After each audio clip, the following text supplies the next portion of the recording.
The scaffolding screamed before it fell.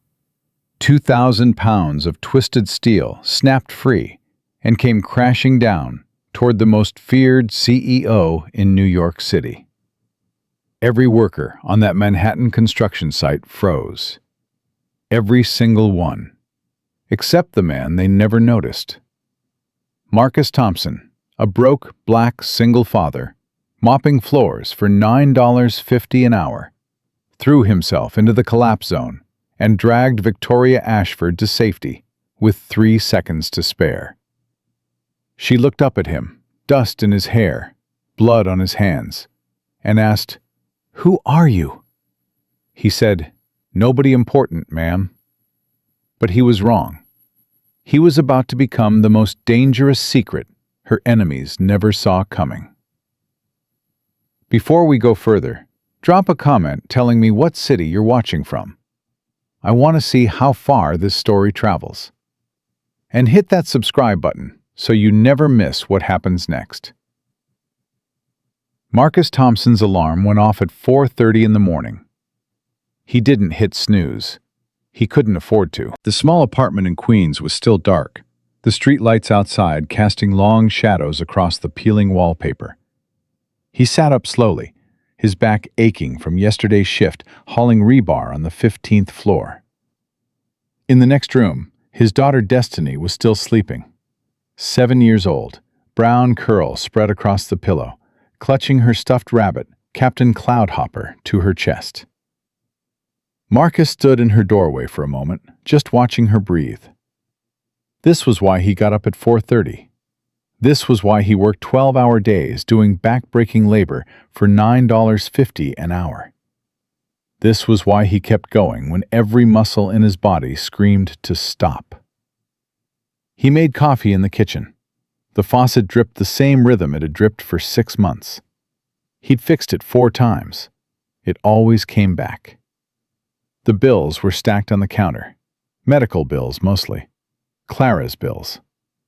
His wife had been gone for 2 years, but the cancer treatment costs were eternal. $187,000. He was paying $400 a month. At that rate, he'd be done in 39 years.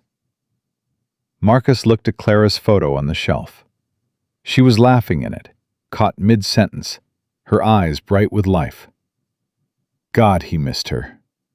He missed the way she used to wake up before him and have coffee ready. He missed the way she'd hum while doing dishes. He missed having a partner in this impossible task of raising a child and surviving in a city that ate people alive.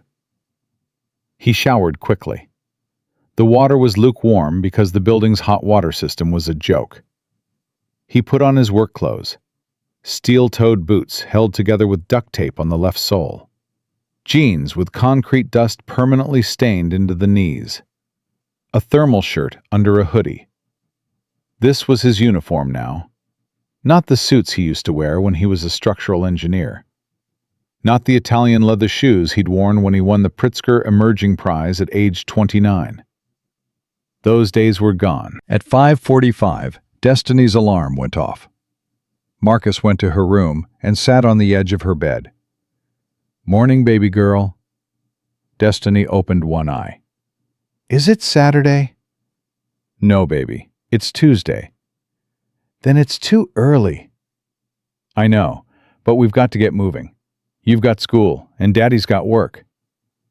Destiny sat up and rubbed her eyes. She looked so much like Clara, it hurt. Same nose, same way of tilting her head when she was thinking. Same stubborn chin. "Daddy, can I come to your work today?" "Not today, Dest. You've got school." "I mean after school. Miss Rosa said I could sit in her break room and draw." Marcus hesitated. Rosa was the head of the cleaning crew at Ashford Tower, the corporate headquarters connected to the Meridian construction site. She'd offered before to watch Destiny on the half-days when after-school care wasn't available. But Marcus hated asking for help. He'd been asking for help for 2 years straight, and he was tired of it. "We'll see, baby. Get dressed. I'll make breakfast." Breakfast was cereal with milk that was 2 days from expiring. Marcus made Destiny's lunch while she ate. Peanut butter and jelly, an apple that was getting soft, a juice box. He used to pack better lunches. When Clara was alive, Destiny got homemade pasta salad and cut vegetables and little notes saying, "I love you," in Clara's handwriting. Now she got whatever was cheapest at the bodega. They left the apartment at 6:30. Marcus drove his battered pickup truck through the pre-dawn streets of Queens toward Destiny's school. The radio didn't work. The heater worked intermittently, but the engine ran, and that was enough. "Daddy?" "Yeah, baby?" "Katie at school said her dad builds skyscrapers. Do you build skyscrapers?" Marcus's hands tightened on the steering wheel. Once. He used to build skyscrapers. He used to design them. The Vanguard Museum in Chicago. The Harbor Point Residential Tower in Boston. Buildings that would stand for 100 years because he'd calculated every load, every stress point, every potential failure mode with obsessive precision. That was before the recession killed his firm, before Clara got sick, before everything fell apart. I work on a skyscraper desk. I help build it. What do you do? I make sure things are strong. I make sure the building won't fall down. It wasn't a lie. Not exactly. He did make sure things were strong. He just did it while mopping floors and hauling materials and being invisible to everyone around him. He dropped Destiny at school at 7:15. She kissed his cheek and ran toward the building with her backpack bouncing. He watched until she disappeared through the doors. Then he drove to the Meridian Tower construction site. The site was already alive when Marcus arrived at 7:30. 200 workers moving like ants across 16 floors of rising steel and concrete. Welders sending sparks into the morning air. Crane operators lifting massive beams into position. Concrete trucks rumbling up to pour the next floor. Marcus clocked in at the site trailer. The foreman, a heavy-set white man named Gus, barely looked at him. "Thompson, you're on cleanup duty. 15th floor. Jimmy's crew is pouring columns and they're making a mess." "Yes, sir." Marcus grabbed his gear. Hard hat with a crack in the brim. Safety vest with his name written in Sharpie on the back because the company didn't bother printing new ones for laborers. Gloves with the fingers worn through. He took the construction elevator up to the 15th floor. The concrete pour was already underway.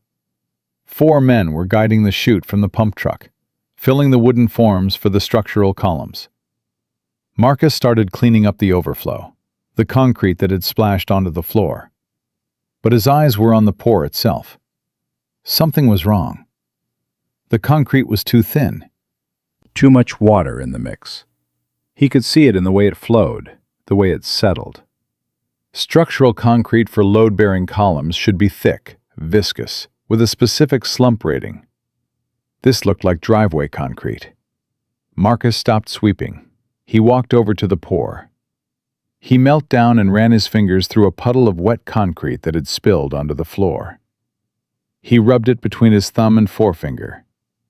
Too sandy, too much aggregate. This wasn't 5,000 psi structural concrete. This was maybe 3,000, maybe less. "Hey, Thompson." Marcus looked up. Gus was standing over him. "What are you doing?" "This concrete's wrong." "What?" "The mix. It's not right. It's too weak for structural columns." Gus's face went red. "Who asked you? You're not an engineer." "No, sir, but I know concrete, and this won't hold." "You know concrete," Gus laughed. "You're a laborer, Thompson. You haul trash and mop floors. You don't know a damn thing about engineering." Marcus stood up slowly. He was 6'2", solid from years of manual labor, but he kept his voice level. "I'm just saying what I see." "Well, I'm just saying you need to shut your mouth and do your job. The concrete specs were approved by the CFO's office. You got a problem with that? Take it up with Marcus Hale." Marcus knew better than to take anything up with Marcus Hale. Hale was the chief financial officer of Ashford Development, the company building the Meridian Tower. He was a silver-haired executive who rolled onto construction sites in $1,000 suits and made decisions about materials and budgets from 40 stories up in an air-conditioned office. Men like Hale didn't talk to men like Marcus Thompson. "Yes, sir," Marcus said. He went back to cleaning. But he didn't forget. He noticed everything now. The rebar spacing that was off by 2 inches.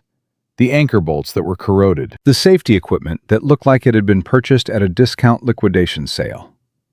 Someone was cutting corners on this building. Someone was substituting cheap materials for what the blueprints specified. And when a 60-story tower was built on compromised foundations, people died. Marcus kept his head down and worked through the morning. At noon, Gus sent him to the ground level to help unload a delivery truck. That's when he saw them arrive. 3 black SUVs pulled up to the site entrance. The first one's door opened, and a woman stepped out. Marcus recognized her from the safety posters plastered all over the site trailer. Victoria Ashford, CEO of Ashford Development. She was tall, maybe 5'10", in heels that struck the pavement like gunshots. Black coat, white hard hat, ice blue eyes that scanned the construction site with the intensity of a general surveying a battlefield. Behind her came Marcus Hale and a group of men in expensive suits. Japanese investors, Marcus guessed. The kind of people who put hundreds of millions into luxury residential towers. "Everyone looks sharp," Gus barked into his radio. "The CEO is on site. Nobody talks to her unless she talks to you first."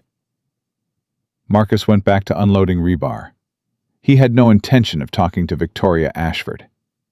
He'd been invisible for 2 years. He planned to stay that way. The tour group moved through the ground floor. Marcus could hear Hale's voice, smooth and confident, explaining the vision for the Meridian Tower. 60 stories of cutting-edge design, earthquake-resistant engineering, sustainable materials, on schedule and under budget. Under budget. Marcus thought about the weak concrete. Under budget because they were cheating. The group took the construction elevator to the 15th floor. Marcus watched them rise. Then he went back to work. 20 minutes later, he heard it. A sound every construction worker knows and fears. The groan of metal bending where metal shouldn't bend. Marcus's head snapped up. The temporary scaffolding on the east face of the 15th floor. The viewing platform where the tour group was standing. The anchor bolts were pulling free. Marcus saw it happening in slow motion. The metal brackets bending outward. The welds cracking under stress. The whole structure tilting forward. And standing directly beneath it, pointing at something on the skyline, was Victoria Ashford. Marcus didn't think. His body moved on pure instinct, honed by 20 years of understanding how structures fail. He dropped the rebar and ran. "Get back!" he shouted. "Everybody move!" The workers on the ground level turned to look at him, confused. But Marcus wasn't looking at them. He was sprinting for the stairwell. 15 floors. His lungs burned. His legs screamed. The steel-toed boots felt like they weighed 50 pounds each. He didn't stop. He burst onto the 15th floor just as the first anchor bolt sheared off with a sound like a rifle shot. The scaffolding lurched. 2,000 pounds of steel pipe and planking tilted forward. The investors scattered, shouting in Japanese. Hale stumbled backward. The photographer dropped his camera. Victoria Ashford stood frozen. Her ice-blue eyes went wide. For the first time in her life, she didn't know what to do. Marcus ran across the platform. He grabbed her around the waist and threw both of them sideways. They hit the concrete floor hard. Marcus twisted in midair, so his body took the impact. His shoulders slammed into the ground. His head bounced off the floor. Stars exploded across his vision. Behind them, the scaffolding crashed down with a sound like the end of the world. Steel pipes hit the concrete and bounced, rolling in every direction. Wooden planks shattered. Dust erupted in a choking cloud that turned the air gray. Someone was screaming. Marcus couldn't tell who. He was on top of Victoria, his body covering hers, his arms braced on either side of her head. His hard hat had come off. Blood was running down from a cut above his left eye, dripping onto the concrete beside her face. Victoria stared up at him. Her white hard hat was gone. Her perfectly styled hair was wild with dust. Her ice-blue eyes were showing something they never showed. Fear. Raw, animal fear. "Are you hurt?" Marcus asked. His voice came out rough. "I don't think so." He rolled off her and stood. His shoulder throbbed. His vision swam. He offered her his hand. She took it. Her grip was shaking. Around them, chaos. Workers rushing in from every direction. Gus shouting into his radio. The investors being hustled toward the elevator by security. Hale standing 20 feet away, his face completely unreadable, his expensive suit untouched by dust.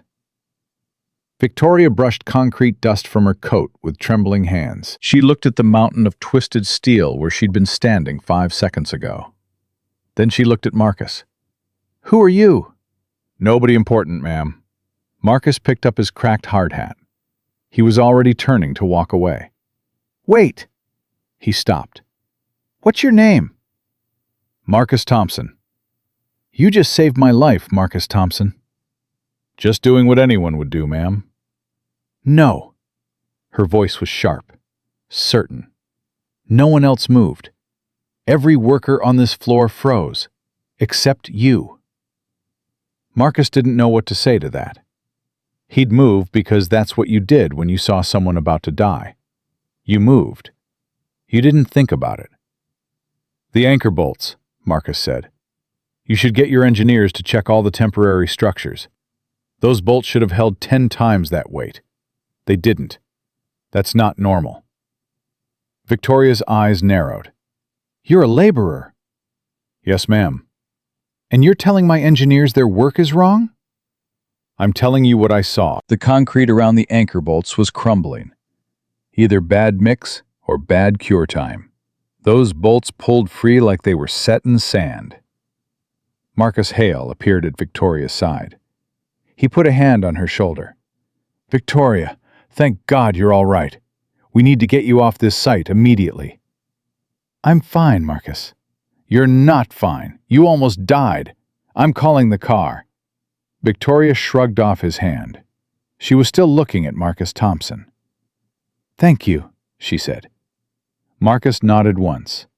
Then he walked to the stairwell and disappeared. No handshake, no request for a reward, no asking for recognition. Just gone. Victoria stood there in the dust, watching the empty doorway, feeling her heart hammering against her ribs. In 8 years of running this company, she had fired 300 people. She had closed billion-dollar deals without blinking. She had stared down hostile board members and union negotiators and city regulators. She never showed fear. She never showed weakness. But a man she'd never met had just thrown himself into a collapsing structure to save her life. And she didn't even know his last name. She pulled out her phone and texted her assistant, Derek. "I need a full personnel file on a construction worker named Marcus Thompson. I want it on my desk in 1 hour." Derek responded immediately. "Yes, Miss Ashford." Marcus Hale stood beside her, watching the stairwell door where the laborer had vanished. His face was calm. His eyes were calculating. He pulled out his own phone and sent a text to a number with no name attached. "We have a problem. The laborer on 15. Find out what he knows." Down in the parking lot, Marcus Thompson sat in his truck with his hands shaking. Adrenaline crash. He'd felt this before. The aftermath of crisis, when your body realizes what almost happened and floods you with cortisol and fear. He looked at his phone. 3:17 p.m. He had to pick up Destiny from school in 13 minutes. His hands were covered in concrete dust and blood. His shoulder was already swelling where he'd hit the ground. His head ached from the impact. But he'd get Destiny. He'd make her dinner. He'd help her with her homework. He'd tuck her in and tell her everything was fine. Because that's what fathers did. They held it together, even when they were falling apart. Marcus started the truck and drove toward Roosevelt Elementary. His hands had stopped shaking by the time he pulled into the parking lot. Destiny was waiting on the front steps with her backpack, her sketchbook open on her knees. When she saw the truck, her whole face lit up. "Daddy!" She ran to him. He caught her and lifted her up, holding her tight. For 3 seconds, the debt and the exhaustion and the near-death experience didn't exist. There was just this. His daughter. Safe. Happy. The only good thing left in his world. "How was school, baby girl?" "Good. I do the building again." She showed him her sketchbook, a tall tower, surprisingly detailed for a 7-year-old. But she'd added something new. A garden on the roof with birds and flowers. "That's beautiful, Dest." "Thanks. Daddy, you have a boo-boo." She touched the bandage he'd slapped on above his eye. "Just bumped my head at work, baby. It's nothing." "You should be more careful." "I know." He buckled her into the back seat and drove home through rush-hour traffic. Destiny chattered about her day, about the spelling test she'd aced, about how Tommy had gotten in trouble for putting glue in Sarah's hair. Marcus made appropriate listening sounds while his mind churned. Victoria Ashford was going to investigate him. He knew that much. When a CEO asks for your personnel file, she's not doing it out of casual curiosity. She was going to find out that Marcus Thompson wasn't just a laborer. She was going to find out about Cornell, about the Pritzker Prize, about the firm that went under, about Clara. And then what? Would she offer him a job? Would she ask questions about the concrete? Would she fire him for overstepping? Marcus didn't know. But he knew one thing. He'd done the right thing. When that scaffolding came down, he'd moved. He'd saved a life. And if that cost him his $9.50 an hour job, so be it. There were other construction sites, other floors to mop. At home, Marcus made spaghetti with sauce from a jar. Destiny did homework at the kitchen table. The faucet dripped its eternal rhythm. The bills sat on the counter, waiting. His phone buzzed at 7:43 p.m. Unknown number. Marcus almost didn't answer, but something made him pick up. "Mr. Thompson?" "Yeah?" "This is Derek, executive assistant to Victoria Ashford. Miss Ashford would like to meet with you tomorrow morning at 9 a.m.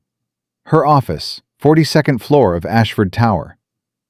Marcus looked at Destiny doing math problems, her tongue sticking out in concentration. He looked at the bills on the counter. He looked at his cracked, stained, strong hands that had once designed buildings and now hauled trash. "I'll be there." He hung up. Destiny looked up from her homework. "Who was that, Daddy?" "Work, baby. Just work." That night, after Destiny was asleep, Marcus sat at the kitchen table with Clara's photo. He talked to her the way he sometimes did. Not out loud. That felt crazy. But in his head. "I don't know what I'm doing, Clara. I saved this woman today, and now she wants to see me. And I think maybe she knows. I think maybe she's going to ask questions I don't want to answer. About who I used to be. About why I'm mopping floors with a Cornell degree and a Pritzker Prize." The photo didn't answer. It never did.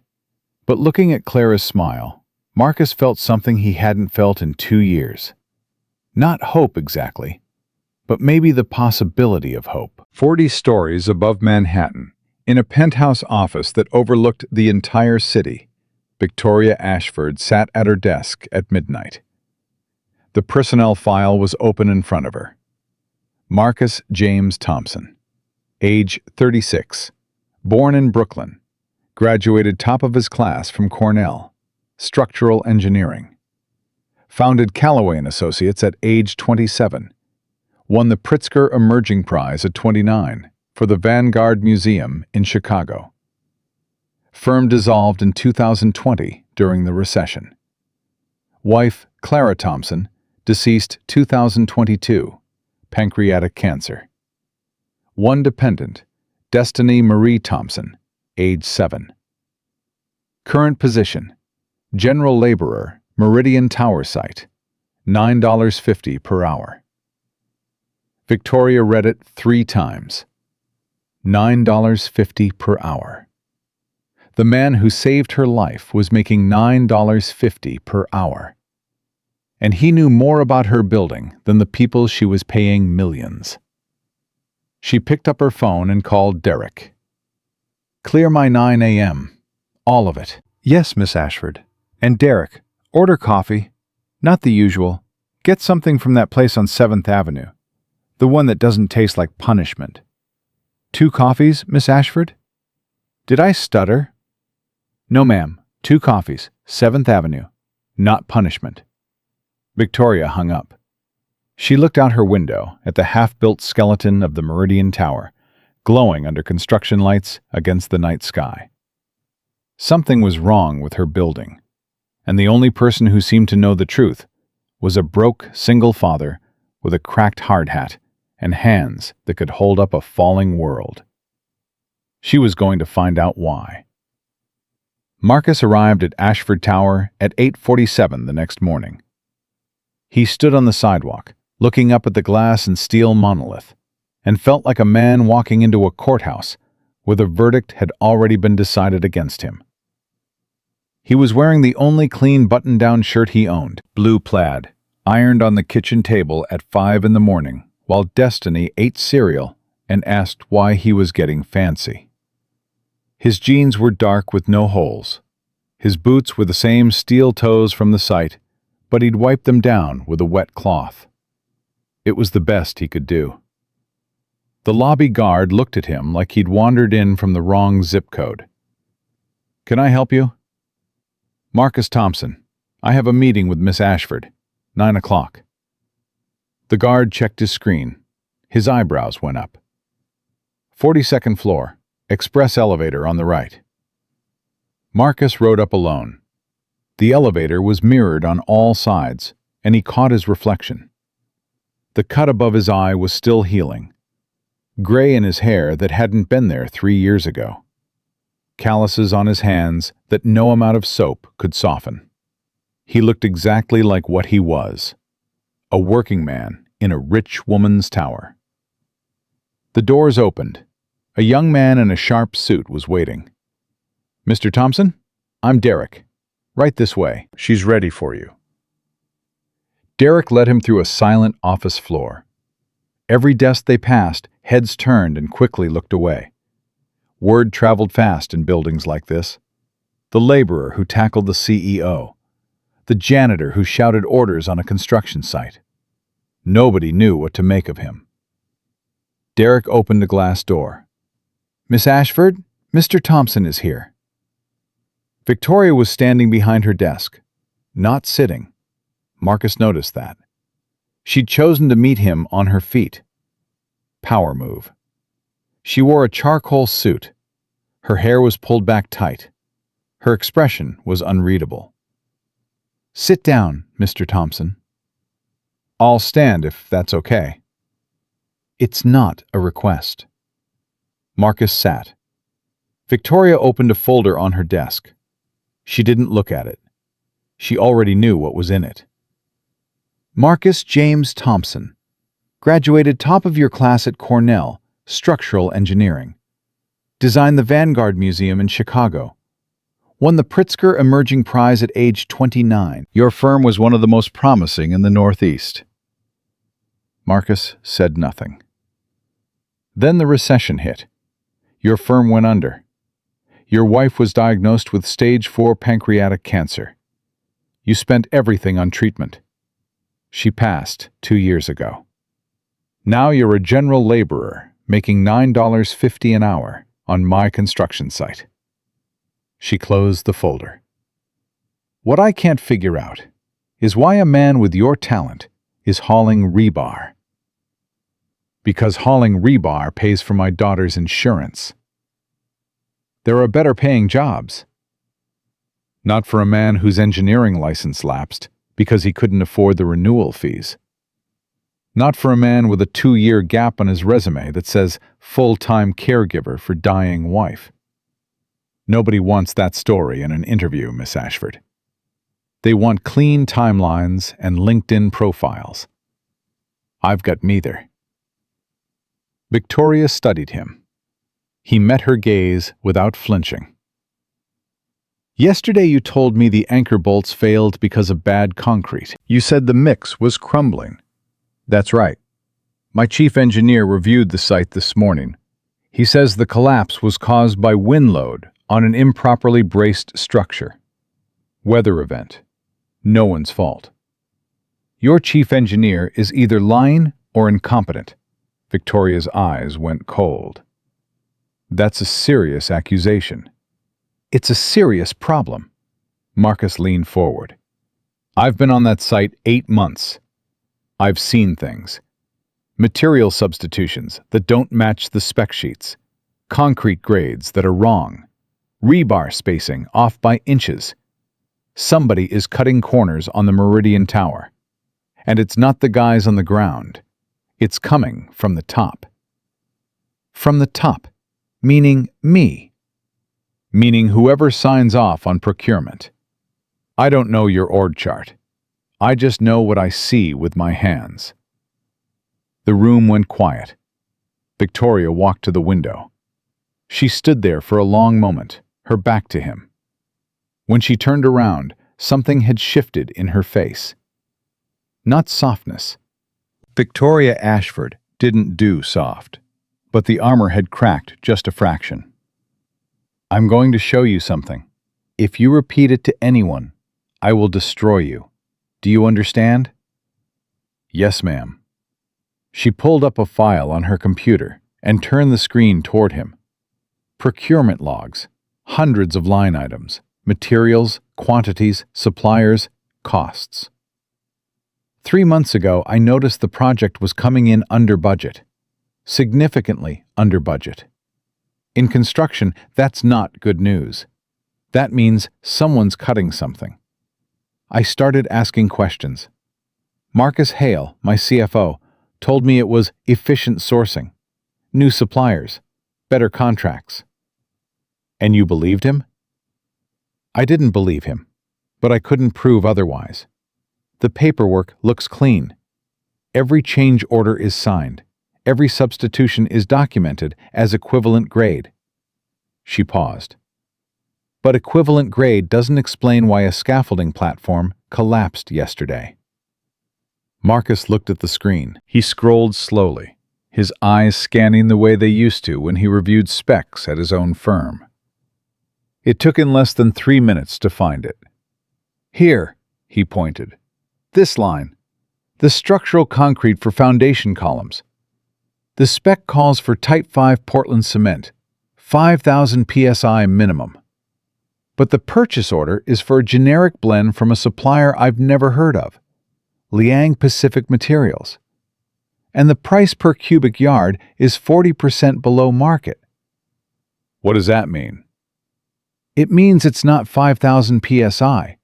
It's probably 3,000, maybe less.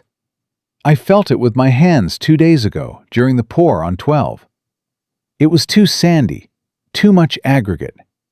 The foreman told me to pour it anyway. Victoria's jaw tightened. The foreman takes orders from site management. Site management takes orders from Marcus Hale. Then Marcus Hale is building you a building that won't stand. Victoria sat down. For just a moment, Marcus saw something behind those ice-blue eyes. The look of someone realizing the ground beneath them was hollow. I need help.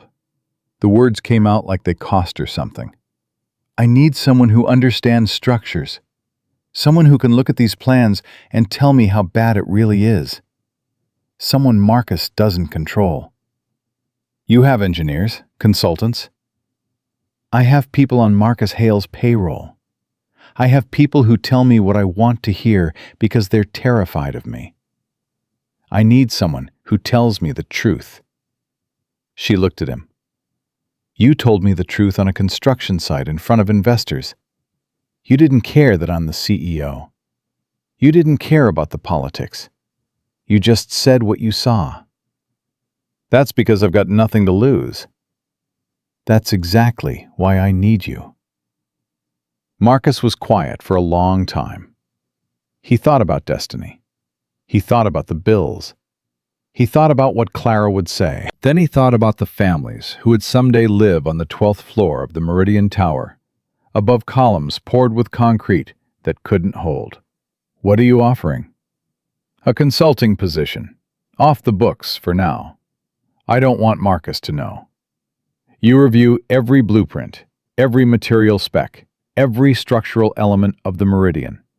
You report directly to me. Triple your current salary. Full medical benefits for you and your daughter. Marcus's breath caught. Full benefits. Destiny's asthma inhaler alone cost $340 a month.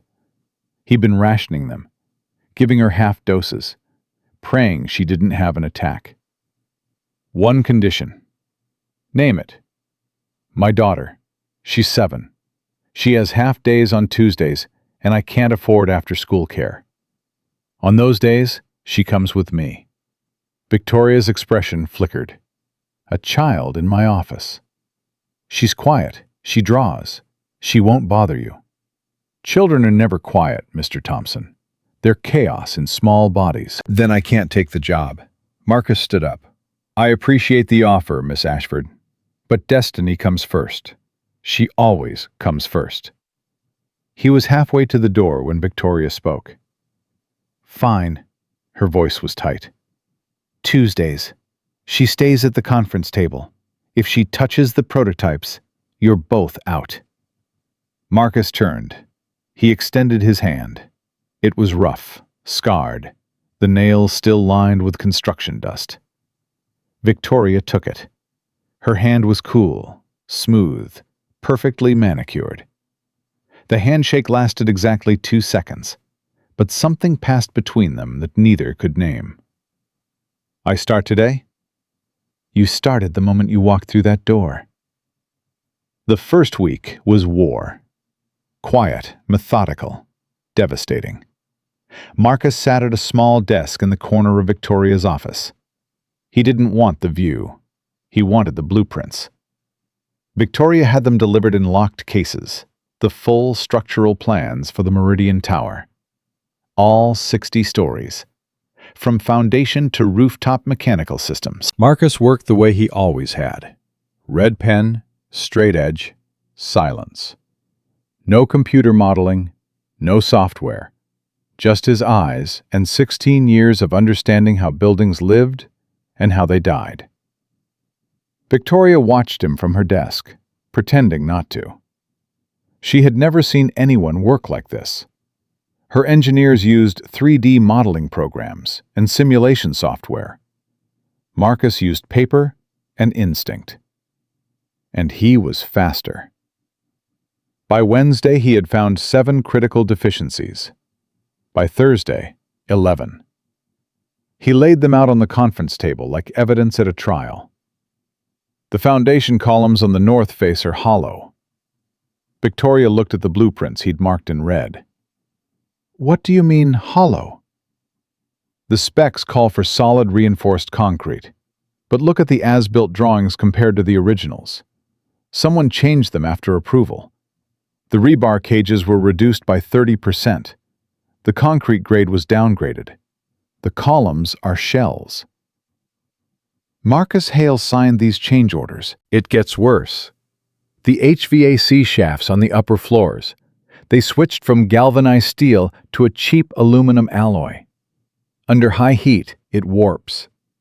If there's a fire on the 40th floor, the smoke extraction fails. People trapped above that floor die. How much does that material switch save? Victoria pulled up the financial records. Her fingers were steady, but her breathing wasn't. Nearly $2 million. And where did that $2 million go?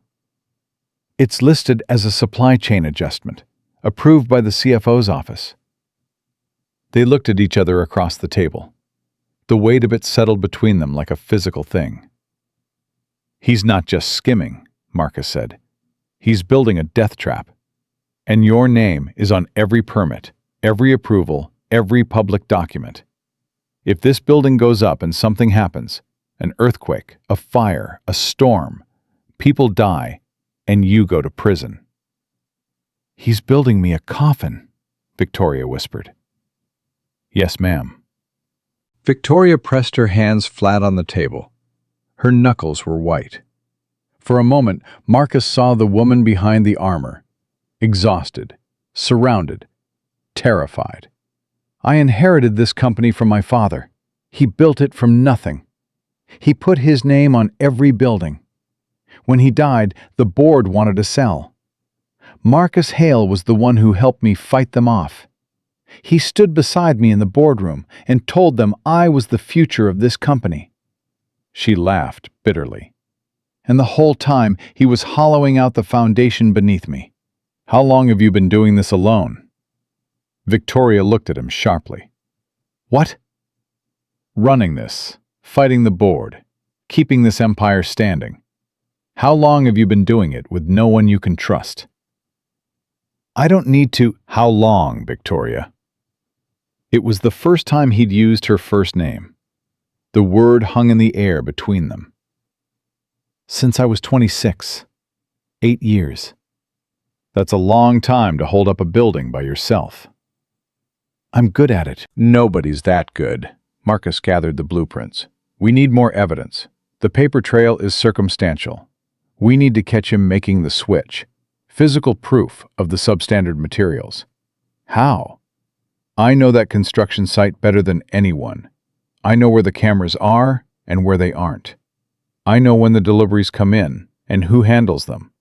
Let me go back, not as your consultant, as a laborer. Nobody notices the guy with the mop.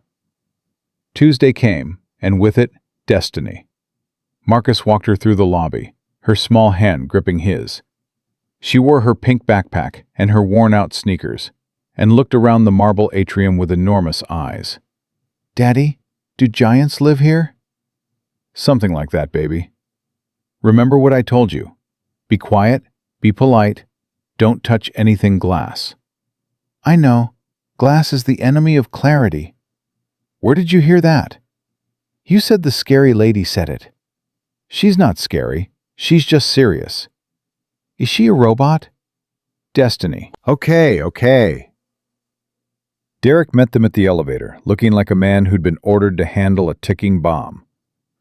Mr. Thompson, and this must be Destiny. Hi, Destiny said. Are you the robot's helper? Derek blinked. I'm the executive assistant. Same thing. They reached the 42nd floor. Victoria stood inside her office, arms crossed, wearing a navy suit that looked like battle armor. Destiny stopped in the doorway. She looked up at Victoria. Victoria looked down at her. You're very tall, Destiny said. You're very small, Victoria replied. My daddy says I'm growing. Your daddy is optimistic. Victoria pointed to the conference table. Sit there. Draw. Don't touch anything. Yes, ma'am. Destiny marched to the table, unzipped her backpack, and pulled out her sketchbook and crayons. She arranged each crayon in color order with the precision of a surgeon. Victoria watched this with an expression Marcus couldn't read. Then she turned to him. Let's get to work. For 2 hours, it was quiet. Marcus reviewed foundation calculations. Victoria made calls. Destiny drew. The only sounds were the scratch of Marcus's red pen and the soft scraping of crayons on paper. Then Victoria's phone rang. A sharp conversation, her voice dropping to that razor edge. She hung up and pressed her fingers to her temples, eyes closed. "You look like you have a headache." Victoria jumped. Destiny was standing beside her chair, holding a piece of paper. "I told you to stay at the table," Marcus said from across the room. "It's okay," Victoria said. The word surprised her as much as anyone. She looked at Destiny. "I do have a headache. My mommy used to get headaches before she went to heaven." The room went very still. Marcus's pen stopped moving. Destiny held out the paper. "I drew this for you. It's a shield, so the bad guys can't get you." Victoria took the drawing. A tall woman in a blue suit, standing behind a giant, colorful wall. Arrows bouncing off. Stick figures with angry faces on the other side. Victoria stared at the drawing. She stared at it for a very long time. Marcus watched her throat work, watched her blink rapidly. He had seen Victoria Ashford face down hostile board members and billion-dollar crises without flinching. A 7-year-old with crayons had nearly broken her. "Thank you, Destiny." Victoria's voice was barely a whisper. She stood up and walked to the corkboard behind her desk, the one covered with financial projections and board memos and construction timelines. She pinned Destiny's drawing right in the center. Destiny beamed. "You're welcome. Can I have a snack?" Victoria pressed the intercom. "Derek, order 3 meals from that French place, the good one, and whatever children eat. Bring it here." "3 meals, Miss Ashford?" "3. And Derek, make sure there's something with chicken nuggets." Marcus looked at her. "Victoria, you don't have to." "I do what I want, Thompson. And I want to eat lunch at my desk while we figure out how to catch Marcus Hale stealing from my company." They ate together, lobster bisque, truffle fries, and chicken nuggets on paper plates in a billion-dollar corner office. Destiny ate with her fingers and told Victoria about her school and her rabbit named Captain Cloudhopper and the building she was designing that had a pool on every floor. "A pool on every floor is structurally impractical," Victoria said. "Daddy says impractical means you haven't figured it out yet." Victoria glanced at Marcus. He shrugged. "She's not wrong. She's 7. Einstein was 7 once." Victoria almost smiled. Almost. The corner of her mouth twitched, and she covered it by taking a sip of water. But Marcus saw it. It was like watching a glacier crack. After lunch, Destiny fell asleep on the leather sofa. Victoria draped her own coat over the girl without being asked. Marcus pretended not to notice, but something shifted in his chest. They worked in silence for another hour. "The evidence we have," Marcus said, "the material switches, the procurement logs, it's all documented under Marcus Hale's authority. But he's been careful. Every change order has a plausible explanation. Efficient sourcing. Supply chain optimization. If we take this to the board, he'll spin it." "So what do we need?" "Physical proof. I need to get back on the site and take core samples from the foundation columns. If the concrete tests below spec, that's irrefutable. No amount of paperwork can explain away a crumbling column." "Marcus has people on that site. If they see you testing..." "They won't see me. I spent 8 months being invisible there. I know every camera blind spot, every shift change, every delivery window. I'll go in on a Saturday night when the skeleton crew is running." Victoria was quiet. She looked at Destiny sleeping on her couch, then back at Marcus. "This is dangerous. If Marcus finds out what you're doing, he won't. If he does, he won't just fire you. A man who's willing to build hollow columns in a 60-story tower isn't going to stop at intimidation." I know what's at stake. Do you? Victoria stood up and walked around the desk until she was standing directly in front of him. You have a daughter, Marcus. You're all she has. If something happens to you, if I don't do this, and that building goes up, and families move in, and something fails. Marcus's voice caught. He looked at Destiny. I can't live with that. I can't look her in the eye and know I walked away because I was afraid. Victoria studied his face. She had spent 8 years reading people. Their lies, their angles, their weaknesses. Marcus Thompson had no angle. He was exactly what he appeared to be. A man trying to do the right thing in a world that punished you for it. Saturday night. I'll make sure the security rotation has a gap. 30 minutes. That's all I can give you. That's enough. And Marcus. Yeah? Be careful. I can't lose. She stopped herself, straightened. I can't lose my only honest consultant. He almost smiled. Yes, ma'am. That Saturday, Marcus left Destiny with Rosa. Rosa was the head of the maintenance crew at Ashford Tower, a Dominican woman in her 50s who had cleaned floors for 20 years and missed nothing. You be careful, Rosa said, squeezing his arm. That Marcus Hale, I clean his office every night. I see the things he shreds. He thinks because we clean the trash, we are trash. He doesn't think we can read. What have you seen, Rosa? Rosa hesitated. Then she reached into her apron and pulled out a plastic bag filled with shredded paper strips. He's sloppy. Uses the strip shredder, not the crosscut. I've been saving these for months. I didn't know who to give them to. Marcus took the bag. Rosa, you might have just saved a lot of lives. Just bring yourself home to that little girl. At 11 p.m., Marcus entered the Meridian construction site through the service gate. He wore dark clothes and carried a small kit: core drill, sample containers, flashlight with a red filter. The site was quiet. 2 security guards patrolled the perimeter. Victoria had arranged for a system update that took the east side cameras offline for 45 minutes. Marcus moved fast. He went straight to the foundation level, the massive concrete columns that held up the entire building. He picked 3 columns at random and drilled core samples from each. The drill was quiet, but not silent. Every sound echoed in the cavernous space. He pulled the first core. Even in the dim red light, he could see it. The concrete was porous, riddled with air pockets. The aggregate was oversized and unevenly distributed. This wasn't 5,000-pound structural concrete. This was garbage. He pulled the second core.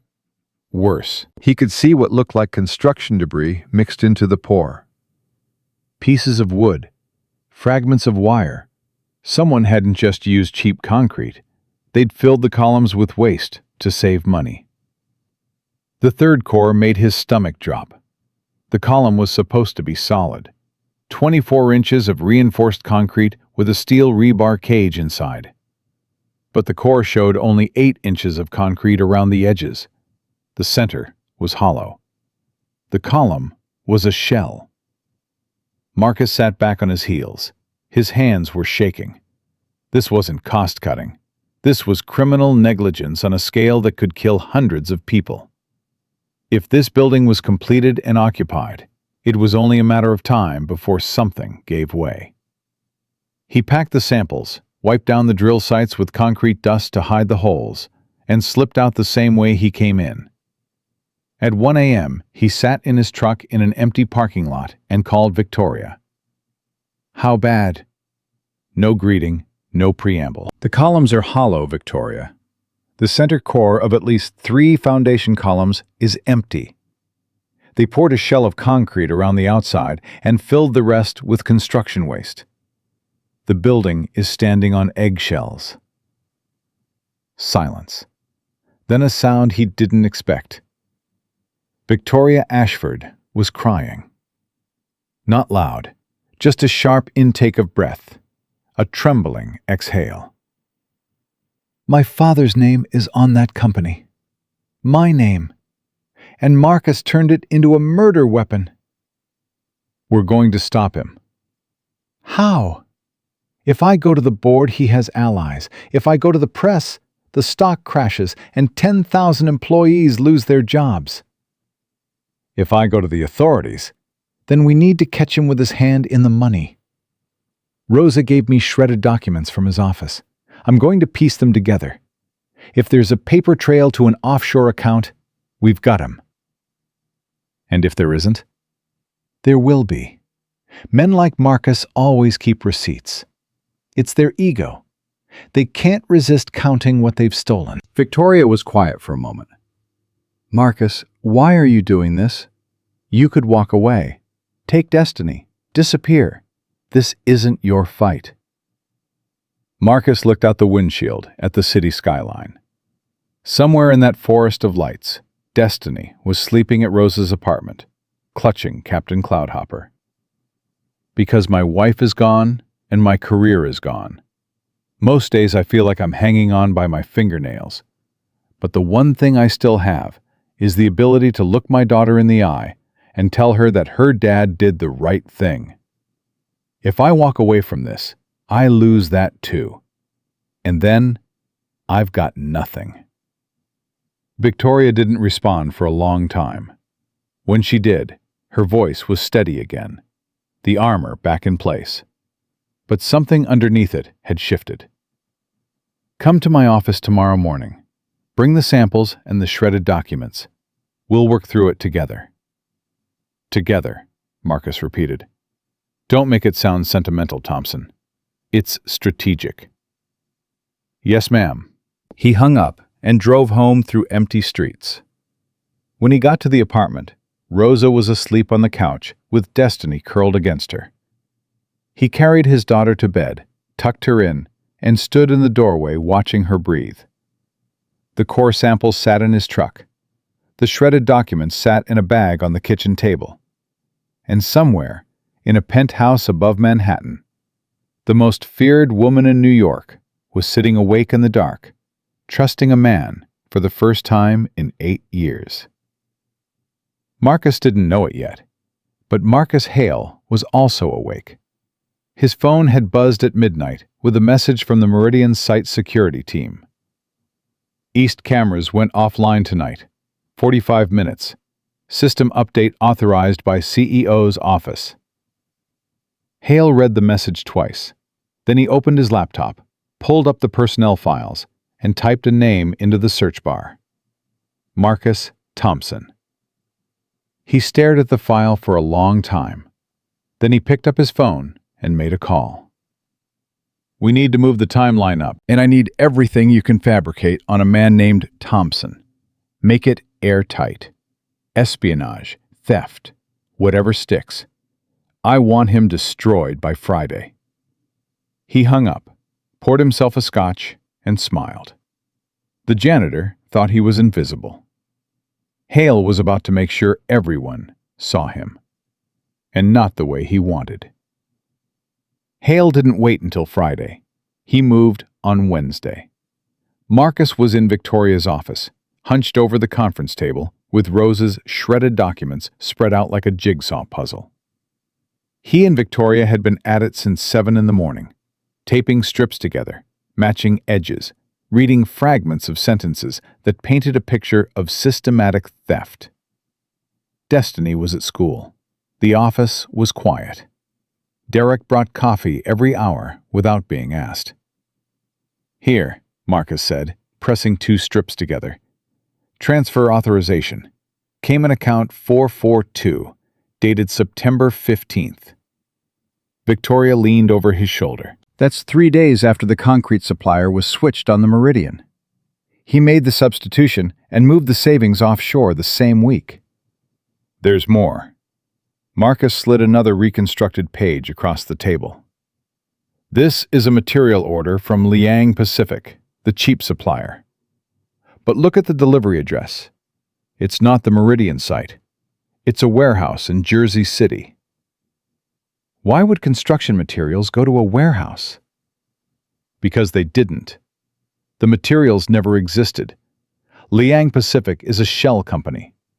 Hale bills the project for premium concrete, orders cheap garbage for the actual pour, and invoices the difference to a company that doesn't exist. The money goes straight to the Caymans. Victoria sat down slowly. How much? Marcus pulled out his calculator. He'd been running numbers all morning. Based on what I can reconstruct, and this is just the foundation phase, he skimmed at least $14 million. $14 million. And that's conservative. If the same scheme runs through the superstructure, the mechanical systems, the facade, we're talking $50 million or more over the life of the project. Victoria pressed her palms flat on the table. Her knuckles were white. I trusted him. 8 years. He was the first person my father hired. He stood at the funeral and told me he'd protect this company. Victoria, don't. Her voice cracked just for a second. Then the steel came back. What do we need to finish this? The offshore account records. If we can link the Cayman transfers directly to Hale's personal accounts, it's over. But that information is on his private server, the one in his office. I can get us access. I'm the CEO. I have override authority on every system in this building. If you use your override, he'll know. The system logs everything. Then we need another way in. Marcus thought for a moment. Rosa. She cleans his office every night. She has a keycard. A cleaning crew keycard won't access his private terminal. No, but it gets us in the room. And I know a thing or two about servers. Victoria looked at him. You're an architect, not a hacker. I'm a man who's been broke for 2 years. You learn a lot of things when you can't afford to pay someone else to fix your problems. They planned it for Thursday night, but Thursday never came the way they expected. At 2:17 p.m. on Wednesday, Marcus's phone rang. It was Gus, the site foreman at the Meridian. Thompson, you need to get down here, now! What happened? Crane 4, the main winch cable snapped during a lift. A steel beam is hanging by a thread over the east scaffolding. 2 guys are trapped on the platform. Trapped how? The beam swung when the cable broke. It knocked out the scaffolding stairs. They're stuck on a platform 40 feet up with a 2-ton beam swinging above their heads. Fire department's 20 minutes out. Marcus was already grabbing his jacket. Victoria saw his face and stood up. What is it? Crane failure at the Meridian. Workers trapped. I have to go. I'm coming with you. Victoria, the press will be all over this. It's my building. It's my name. I'm coming. They took Victoria's car. Her driver, Arthur, got them there in 12 minutes. The site was chaos. Flashing lights, shouting workers, the grinding sound of stressed metal. A crowd of reporters was already forming behind the perimeter fence. Marcus jumped out before the car fully stopped. He grabbed a hard hat from the safety station and pushed through the crowd of workers at the base of the crane. He looked up. 40 feet above, 2 men were crouched on a narrow scaffolding platform. Above them, a massive steel beam hung from a single frayed cable, swaying in the wind like a pendulum. Every time the wind gusted, the beam swung closer to the platform. How long has that cable been holding? Marcus shouted at Gus. 15 minutes, maybe 20. It's shredding, Thompson. It won't last. Marcus studied the crane. His mind was doing what it always did. Calculating loads, stress points, failure sequences. The main winch cable had snapped, but the secondary safety cable was still attached. Barely. If someone could get up to the crane arm and secure a manual clamp on the secondary cable, it would hold the beam long enough for the men to climb down. I'm going up, Marcus said. The hell you are! Gus grabbed his arm. That crane is compromised. If the secondary cable goes while you're up there, then those 2 men die. How long until fire and rescue? Gus checked his radio. 15 minutes minimum. That cable doesn't have 15 minutes. Marcus pulled free and started climbing the crane ladder. His hands found the rungs automatically. 50 feet. 60. The wind hit him harder with every foot of elevation. On the ground, Victoria arrived at the perimeter. The reporters swarmed her. Miss Ashford, did you cut safety funding? Is it true the union filed complaints about the cables? Are you resigning? Victoria ignored them. She pushed through to Gus. Where's Thompson? Gus pointed up. Victoria's stomach dropped. Marcus was 70 feet up, climbing the crane tower like a man who had nothing left to fear. Get him down, Victoria said. Her voice was breaking. He won't come down, ma'am. He's trying to reach the secondary cable clamp. Victoria watched him climb. Her hands were shaking. She pressed them against her sides to make them stop. She was Victoria Ashford. She didn't shake. But she was shaking now. 80 feet up, Marcus reached the crane arm. The wind was brutal. The beam below him was swinging in wider arcs, each one bringing it closer to the trapped workers. He could hear them shouting. "Hold on!" Marcus yelled down. "I'm going to lock the cable. Don't move!" He edged out along the crane arm toward the secondary cable mechanism. The metal was slick with moisture. His boot slipped once, and his heart hammered so hard he could feel it in his teeth. He reached the cable housing. The secondary cable was intact, but the automatic clamp had failed. It hadn't engaged when the primary cable snapped. Marcus could see why. The clamp mechanism was corroded. The safety inspection sticker on it was dated 18 months ago. It should have been checked every 3 months. Marcus pulled a wrench from his belt. He'd grabbed it from the tool station without thinking, the way a soldier grabs a rifle. He manually cranked the clamp closed around the secondary cable. It resisted. He put his full weight on the wrench. His arms screamed. The tendons in his neck stood out like ropes. The clamp engaged with a heavy metallic thunk. The cable went taut. The beam stopped swinging. "It's locked," Marcus shouted. "Get them down now!" Below, workers rushed to extend a ladder to the trapped men. Within 5 minutes, both were on the ground, alive, shaking, crying, but alive. Marcus climbed down. It took him 10 minutes. When his boots hit the dirt, his legs almost gave out.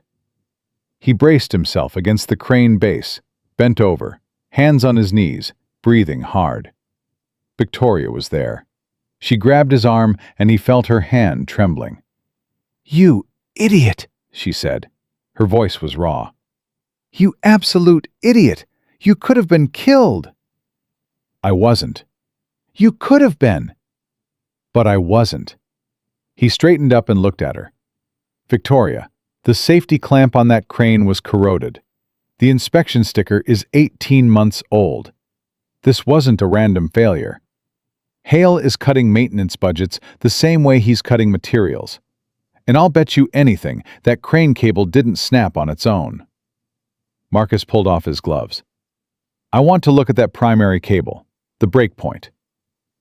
"The fire department will secure the scene. I need 5 minutes." He didn't wait for permission.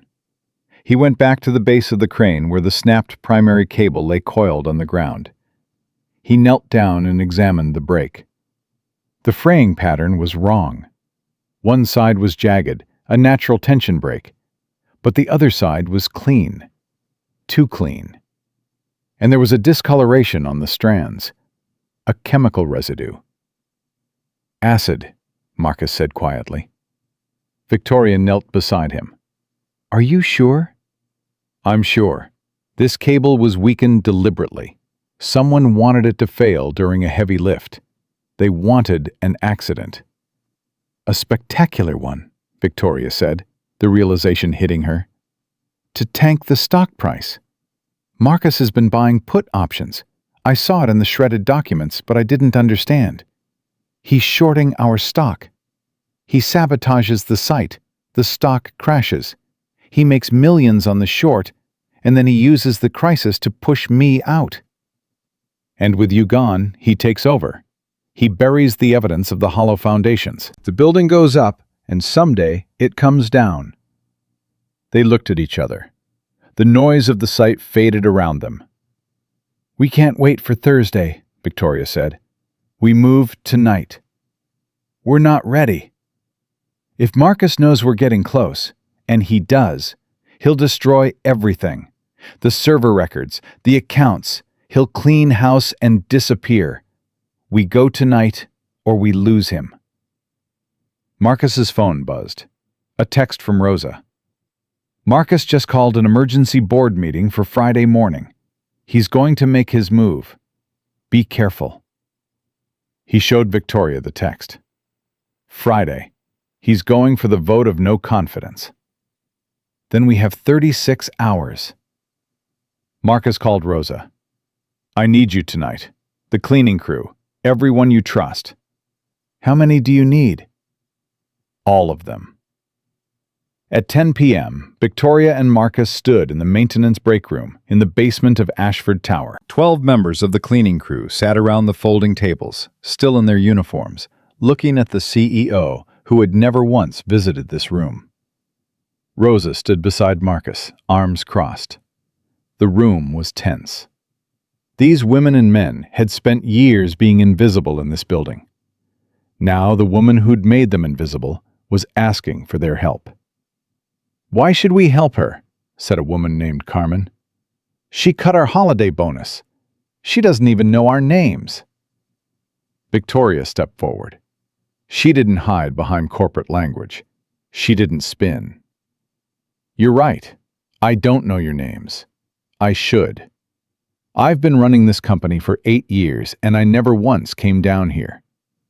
I never asked about your families, or your hours, or whether you had enough supplies. I treated you like you were part of the furniture."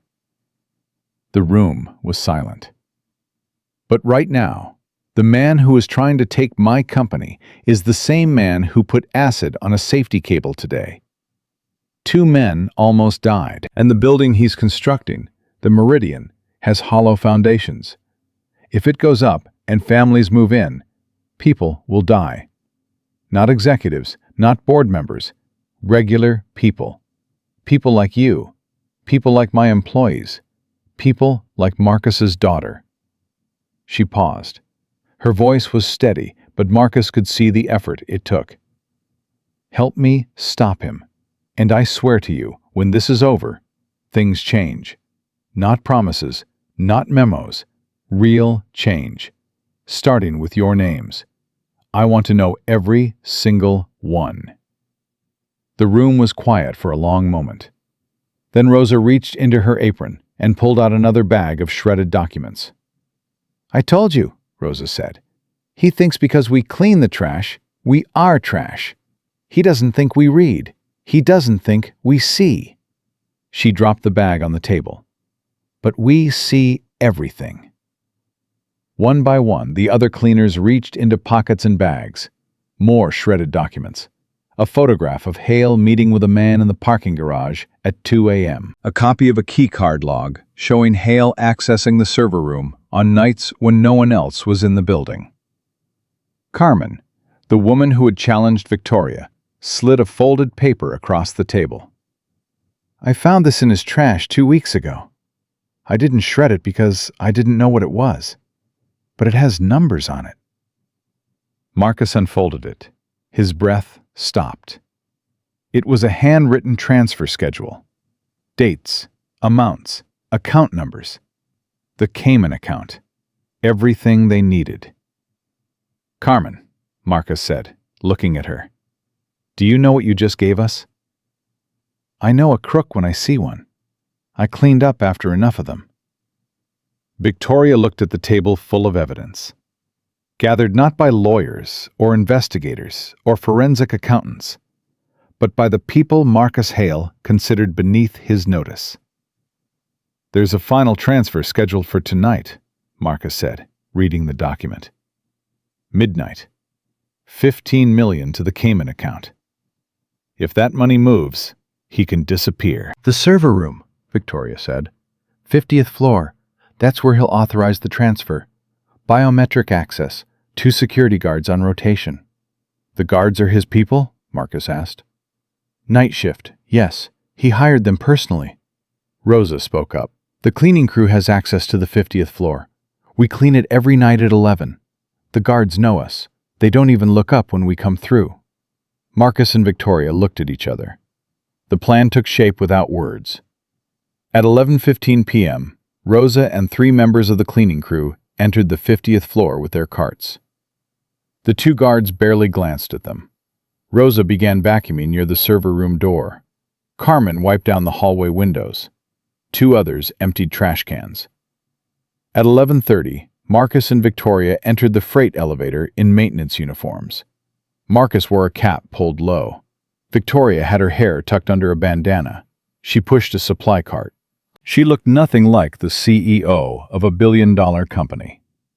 She looked like one of the invisible people, and it burned her in a way she hadn't expected. The ease with which she disappeared the moment she put on the uniform.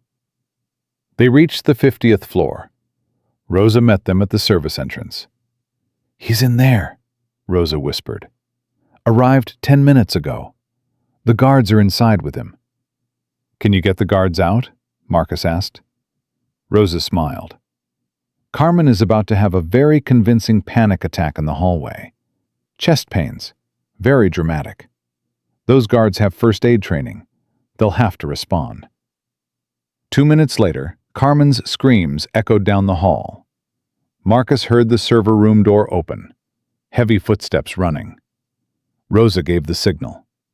Marcus and Victoria moved fast. They slipped through the server room door while the guards were bent over Carmen in the hallway. Hale was at the terminal, his back to them, watching a progress bar on the screen. Transfer in progress. 92%. Victoria went straight for the second terminal. Her fingers found the keyboard in the dark. She knew the override codes. Level access that Hale couldn't block. Marcus positioned himself between Victoria and the door. His heart was hammering. This wasn't architecture. This wasn't blueprints. This was the moment where everything either held or collapsed. "Transfer cancellation initiated," Victoria whispered, typing fast. "Account lockdown in progress." Hale heard the keystrokes. He spun around. "What the?" He saw Victoria at the terminal. He saw Marcus standing between them. His face went through 3 expressions in 2 seconds.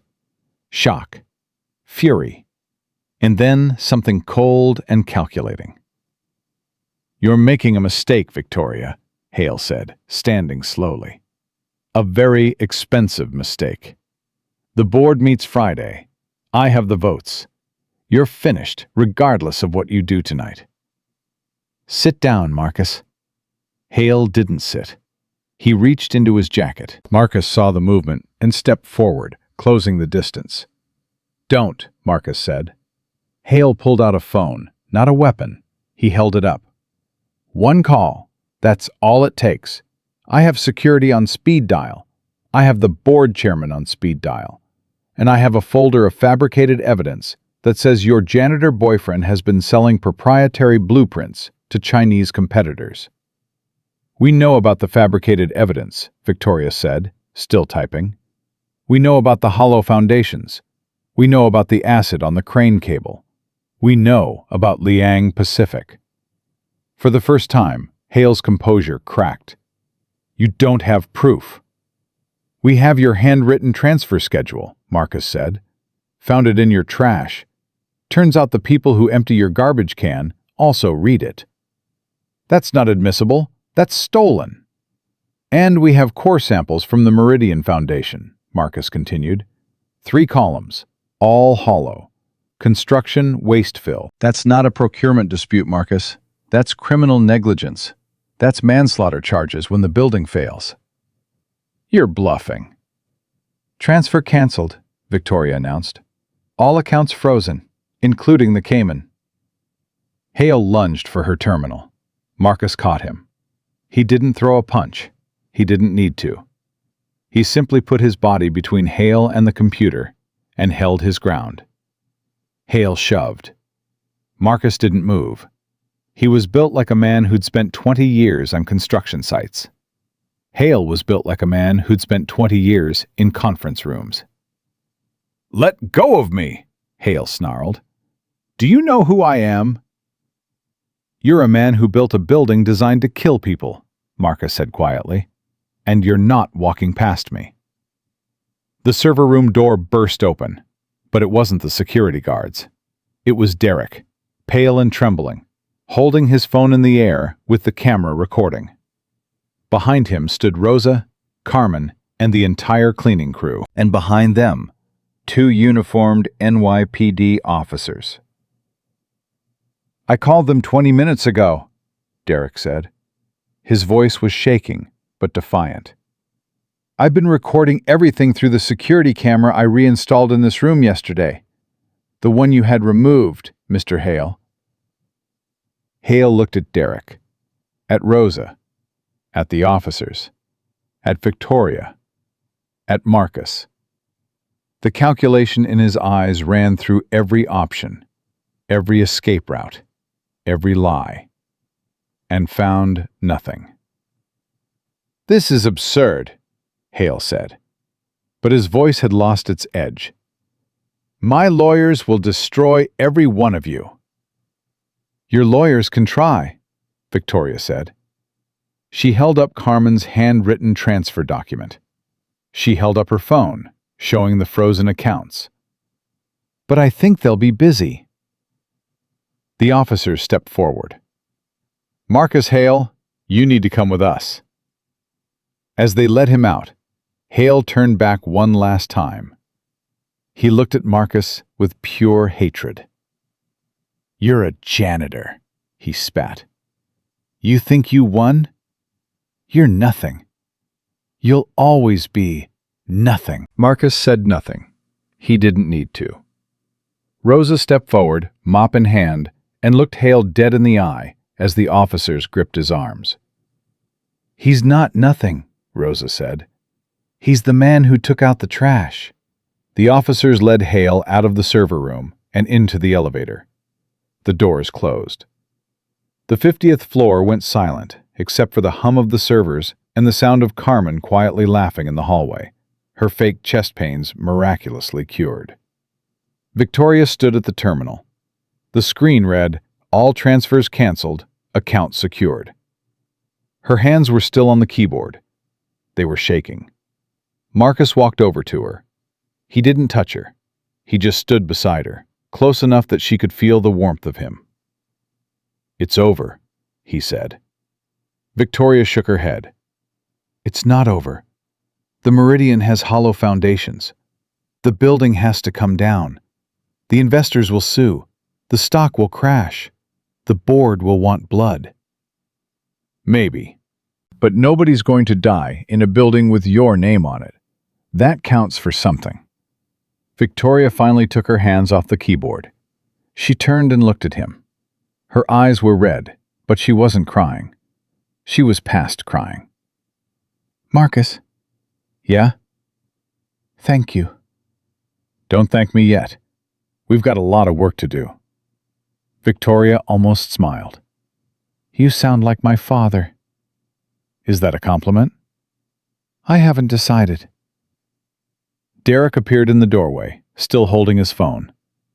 "Miss Ashford, the police want a statement, and the board chairman is calling, and there are 11 reporters in the lobby."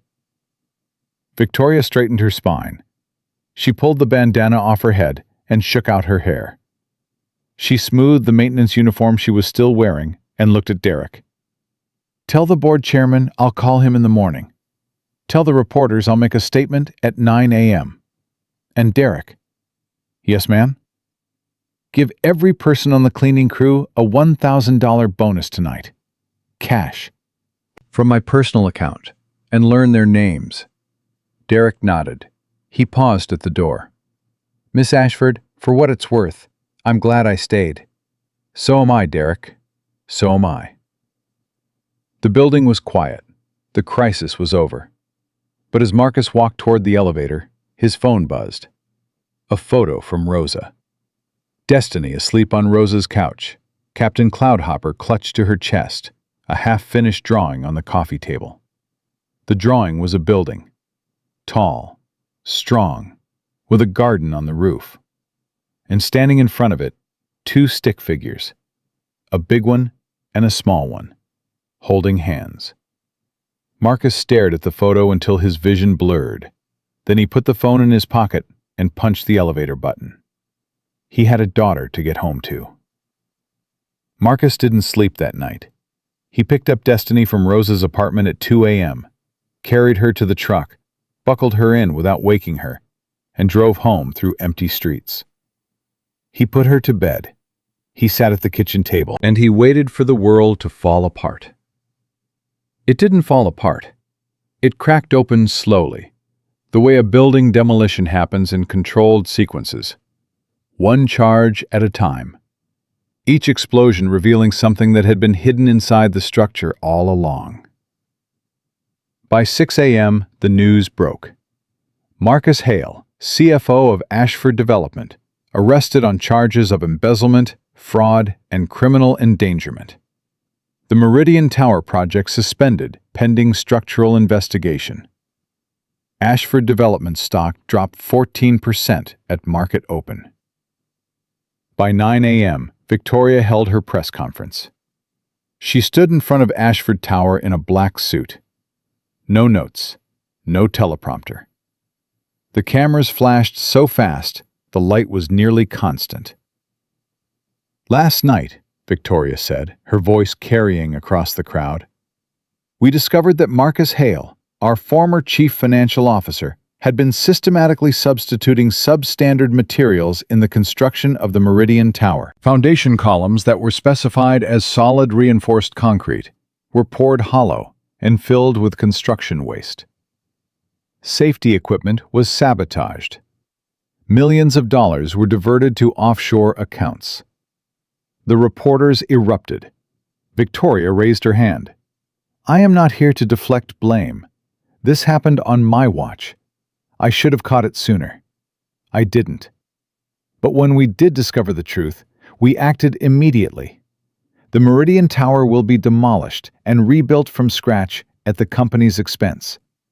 Every subcontractor and supplier connected to Marcus Hale will be investigated, and Ashford Development will open its books to the public. Full transparency, full accountability." "Miss Ashford, who discovered the fraud?" Victoria paused.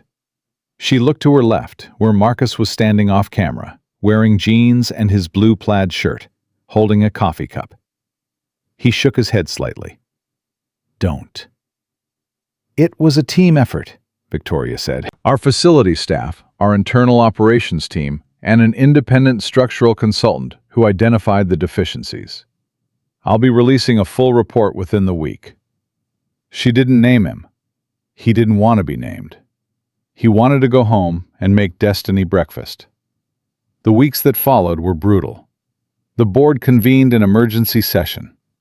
3 directors resigned. The stock continued to drop. Lawsuits piled up. From investors, from the construction unions, from the families of the 2 workers who had been on the scaffolding when the crane cable snapped. Both men survived, but one had a broken collarbone, and the other had lasting nerve damage in his right hand. He'd been a welder. His career was over. Victoria paid their medical bills personally, not through the company, from her own accounts. She didn't announce it. She didn't tell the press. Marcus only found out because Derek mentioned it while they were going over paperwork. "She's been writing checks all week," Derek said quietly. "The workers, their families, the crews who lost shifts when the site shut down. She's covering everything." "She can afford it," Marcus said. "Not if the stock keeps falling. She can't." Marcus looked through the glass wall of Victoria's office. She was on the phone, pacing, one hand pressed against her forehead. She'd been in that office since 5 in the morning. It was now 8 at night. He'd seen her eat exactly once, half a sandwich that Derek had placed on her desk and that she'd taken 3 bites of before forgetting it existed. He knocked on the glass and walked in without waiting. "I'll call you back," Victoria said into the phone. She hung up and looked at him. "I'm busy." "When did you last eat?" "I ate." "Half a sandwich doesn't count." "I'm fine." "You're not fine. You're running on adrenaline and caffeine, and you're going to crash." "What time did you get here this morning?" 4:30. "Victoria, don't say my name like that." "Like what?" "Like you're worried about me." "I am worried about you."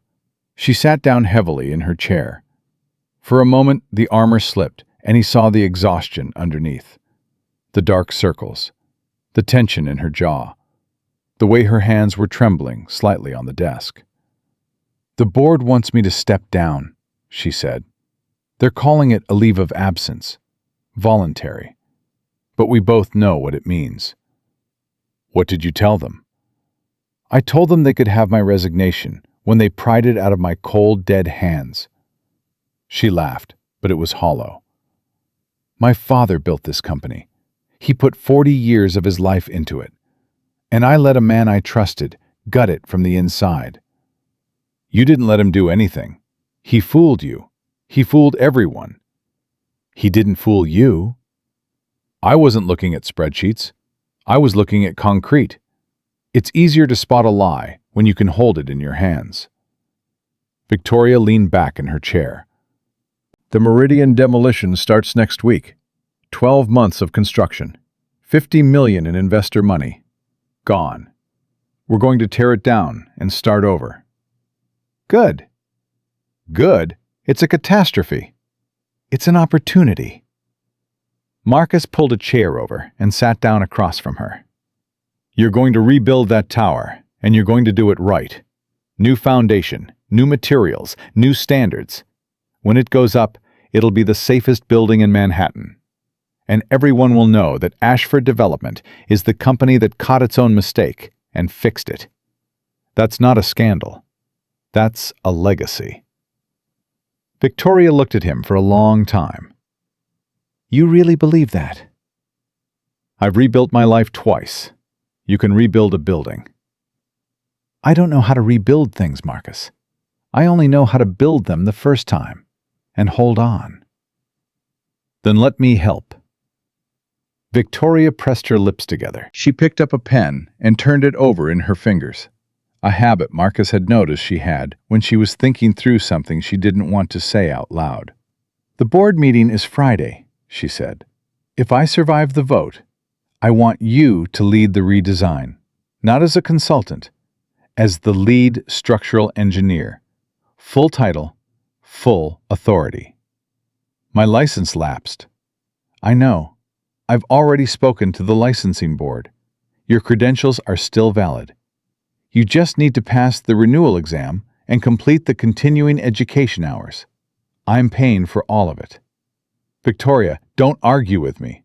I'm the CEO, and I'm having a terrible week." Marcus almost smiled. "There's a process. Relicensing takes months." "Then you'd better start studying. Now go home. Your daughter needs dinner. It's Tuesday." Marcus stood. He paused at the door. "Victoria." "What?" "Eat the rest of that sandwich." "Get out of my office, Thompson." He got out, but he was grimming. The board meeting on Friday was a war. Marcus wasn't there. He wasn't a board member, and Victoria had specifically told him to stay away. But Derek texted him updates every 15 minutes with the obsessive detail of a war correspondent. 9:15 a.m. Board chairman calling for vote of no confidence. Victoria asking for floor. 9:32 a.m. Victoria presenting evidence. The hollow foundations. The offshore accounts. Derek's security camera footage. Carmen's handwritten transfer document. The room is dead silent. 9:48 a.m. Board member Richardson asking why Victoria didn't catch it sooner. Victoria saying she should have, not blaming anyone else, taking full responsibility, while also laying out exactly what Marcus Hale did. 10:15 a.m. Board member Park asking about the rebuild cost. Victoria saying, $120 million. The room gasped. 10:30 a.m. Victoria presenting the new transparency initiative. Open books, independent structural audits, whistleblower protections, new safety standards that exceed code by 30%. 10:45 a.m. Vote called. 10:47 a.m. Victoria retains her position. 8-3. She survived. Marcus read the last text while sitting in the parking lot of Destiny's school. He let out a breath he didn't realize he'd been holding. He texted back one word. Good. Derek responded. She asked about you. I told her you were picking up your daughter. She said good. That's where he should be. Marcus put his phone in his pocket and went inside to get Destiny. That night, for the first time in weeks, Marcus cooked a real dinner. Not spaghetti from a jar. He made Clara's recipe, chicken and rice with green beans, the one Destiny called mommy food. He hadn't made it in over a year. The recipe was in Clara's handwriting, taped to the inside of a kitchen cabinet. He read it 3 times before he started. Not because he'd forgotten the steps, because her handwriting made him feel like she was still there. Destiny set the table. She put out 3 plates. Baby, it's just us 2. I know, but Miss Victoria might come. She doesn't eat enough. Marcus looked at his daughter. How do you know she doesn't eat enough? Because she looks hungry. Not food hungry, the other kind. What other kind? The kind where you need people, like you were after Mommy, remember? You ate food, but you were still hungry. Then you started talking to Rosa, and you got better. 7 years old. Marcus sometimes forgot that children saw everything the adults tried to hide. You're too smart, you know that? I know, Destiny grinned. Can I call Miss Victoria and invite her? We don't have her number, baby. Yes, we do. She gave it to me. She what? Destiny pulled a business card out of her backpack. On the back, in Victoria's precise handwriting, was a phone number and a note. For emergencies only, or drawings. V. Marcus stared at the card. Victoria Ashford, the woman who fired people for making eye contact, had given her personal phone number to a 7-year-old girl. When did she give you this? Last Tuesday, when you went to the bathroom. She said if I ever needed anything and you weren't there, I could call her. She said she's not very good at kid stuff, but she's good at fixing problems. Marcus sat down slowly. Something was shifting inside him. Something he hadn't felt since Clara. It terrified him. Can I call her, Daddy? Please? Go ahead, baby. Destiny dialed with the confidence of a CEO making a business call. Hello, Miss Victoria? It's Destiny Thompson. Daddy made Mommy food, and I set 3 plates, so you have to come. What's your address? Daddy will pick you up. Marcus could hear Victoria's voice on the other end, though not the words. Whatever she said made Destiny giggle. She says she'll take a car. She wants to know if we have wine. Tell her we have apple juice. She says apple juice is fine. Victoria arrived 40 minutes later. She was wearing jeans and a gray sweater, the most casual outfit Marcus had ever seen on her. Her hair was down, no heels. She looked like a completely different person, and also somehow more like herself. She stood in the doorway of their small apartment, taking it in. The cramped kitchen, the peeling wallpaper, Destiny's drawings taped to every available surface, the dripping faucet. Your faucet leaks, Victoria said. I know, I fixed it 6 times. It has a mind of its own. You should replace the valve seat. You know about valve seats? I run a construction company, Thompson. I know about valve seats. Destiny grabbed Victoria's hand and pulled her to the table. "You sit here. This is the best chair. It only wobbles a little." They ate. Clara's chicken and rice served on mismatched plates in a kitchen where the overhead light buzzed faintly. Victoria ate every bite. She ate seconds. Marcus realized Derek was right. She hadn't been eating.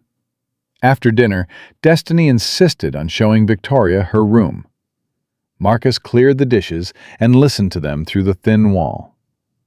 "This is Captain Cloudhopper. He's my best friend. He's missing an eye. Daddy sewed it back on, but it fell off again. Daddy's not good at sewing." "I can see that." "Can you sew?" "No, but I can buy him a new eye." "I don't want a new eye. I want his eye." "Miss Victoria, can I ask you something?" "Yes." "Do you have a daddy?" A pause. "I did. He passed away." "Like my mommy?" "Yes, like your mommy." "Do you miss him?" Another pause. Longer this time. "Every day." "Me too. I miss my mommy every day. But Daddy says missing someone means you love them really big. So it's okay to miss them, because it means the love is still there." Marcus stood at the sink with his hands in the dishwater. He closed his eyes. God, he missed Clara. But standing in this kitchen, listening to his daughter comfort a woman who had spent 8 years building walls around her heart, he felt something he hadn't felt in 2 years. He felt like the foundation was solid again. Victoria emerged from Destiny's room 20 minutes later. Her eyes were red, but she wasn't crying. She had Destiny's crayon shield drawing in her hand. A new one, freshly drawn. This time with 3 people behind the wall instead of 1. "She fell asleep," Victoria said softly. "She asked me to tell her a bedtime story. I told her about the time my father took me to see the Brooklyn Bridge when I was her age. She said it sounded like a good memory." It was. It was the only time I remember him holding my hand. They stood in the kitchen. The faucet dripped. The city hummed outside. The space between them was small and charged with something neither of them was ready to name. "Thank you for dinner," Victoria said. "I should go." "Victoria, don't." Don't what?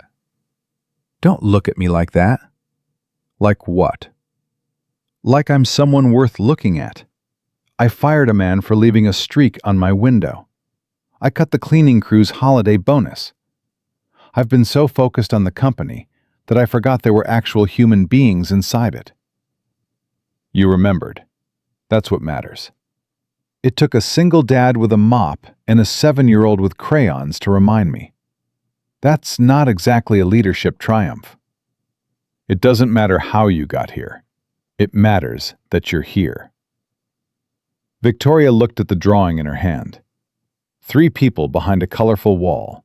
Arrows bouncing off. The bad guys kept out. "Destiny told me something tonight," Victoria said. "She said you've been sad for a long time, but you're getting less sad. She said she thinks it's because of me." Marcus let out a slow breath. "Destiny says a lot of things." "Is she right?" The question hung between them. The faucet dripped 3 times. "Yeah," Marcus said quietly. "She's right." Victoria set the drawing on the counter. She stepped toward him. She put her hand on his chest, over his heart, and he felt the coolness of her fingers through his shirt. "I don't know how to do this," she whispered. "I don't know how to let someone in.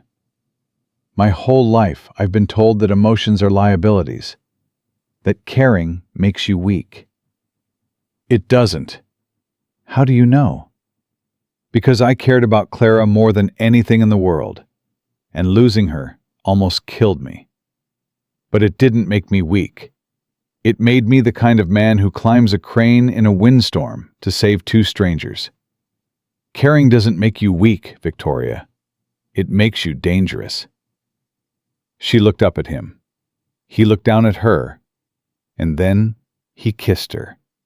Not desperately, not urgently, slowly, gently. The way you handle something you know is both strong and fragile at the same time. When they pulled apart, Victoria was shaking. "I'm terrified," she said. "Good. That means it matters." She stayed for another hour. They sat on the couch and talked about things that had nothing to do with buildings or boards or lawsuits. She told him about her mother, who had left when Victoria was 12. He told her about Clara, about the diagnosis, about the last night, about how Destiny had climbed into the hospital bed and fallen asleep holding her mother's hand. When Victoria finally left, Marcus walked her to the car. Arthur was waiting, as always. "Good night, Thompson," Victoria said. She was smiling. It was small and uncertain, like a muscle she was relearning how to use. "Good night, Miss Ashford." She got in the car. The window rolled down. "Marcus?" "Yeah?" "Fix your faucet. It's driving me crazy." "Yes, ma'am." The car pulled away. Marcus stood on the sidewalk and watched the taillights disappear into Manhattan traffic. Back inside, he checked on Destiny. She was asleep, Captain Cloudhopper tucked under her chin, her sketchbook open on the pillow. He picked it up to close it, and stopped. On the page was a new drawing. A tall building with a garden on the roof. 3 stick figures standing in front of it. A big one, a small one, and one with long hair and high heels. They were all holding hands. Underneath, in Destiny's messy handwriting, "Our house." Marcus closed the sketchbook. He turned off the light. He stood in the doorway for a long time, watching his daughter breathe. Then he went to the kitchen, opened the cabinet under the sink, and for the first time in 2 years, he fixed the faucet properly. He replaced the valve seat the way Victoria had said. It didn't drip again. The trial of Marcus Hale consumed the winter. The media called it the Hollow Tower scandal, and it dominated every front page and cable news segment for weeks. The evidence was overwhelming. The core samples Marcus had drilled, the shredded documents Rose's crew had assembled, Derek's security camera footage, Carmen's handwritten transfer schedule, and a forensic accounting trail that connected $14 million in diverted funds to 3 offshore accounts in the Cayman Islands. Hale hired the best defense attorneys money could buy. They argued procedural violations, chain of custody issues, unauthorized access. They tried to discredit Marcus as a disgraced architect with a personal vendetta. They tried to paint Victoria as a negligent CEO looking for a scapegoat. None of it worked. The prosecution called Rosa to the stand. She wore a pressed blouse and her cleaning crew ID badge, and she looked Marcus Hale directly in the eye when she testified. "He thought we were invisible," Rosa said. "He thought because we emptied his trash, we were trash. He didn't think we could read. He was wrong." Carmen testified next. She described finding the handwritten transfer schedule in Hale's wastebasket, folded once and tossed in with coffee cups and takeout containers. The defense attorney asked why she had kept it. "Because I've cleaned up after enough crooks to know when something smells wrong," Carmen said. "And that paper smelled like money going somewhere it shouldn't." The 2 workers who had been trapped on the scaffolding testified. The welder, a man named Frank Dominguez, held up his right hand. The nerve damage had left 2 fingers permanently numb. He couldn't hold a welding torch anymore. "I worked construction for 22 years, Frank said. "Never got hurt, not once. And then a man in a suit decided my safety cable was too expensive. He looked at Hale. "You took my hand, sir. You took my livelihood." The jury deliberated for 6 hours.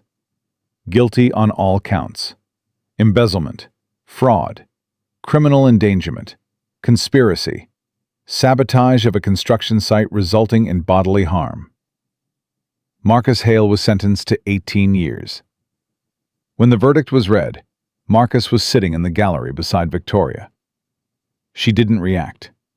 No celebration, no relief. She sat very still, her hands folded in her lap. Under the bench, where no one could see, Marcus's hand found hers.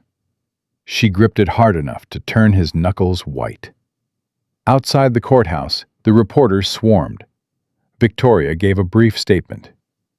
"Justice was served today, but justice doesn't rebuild what was broken.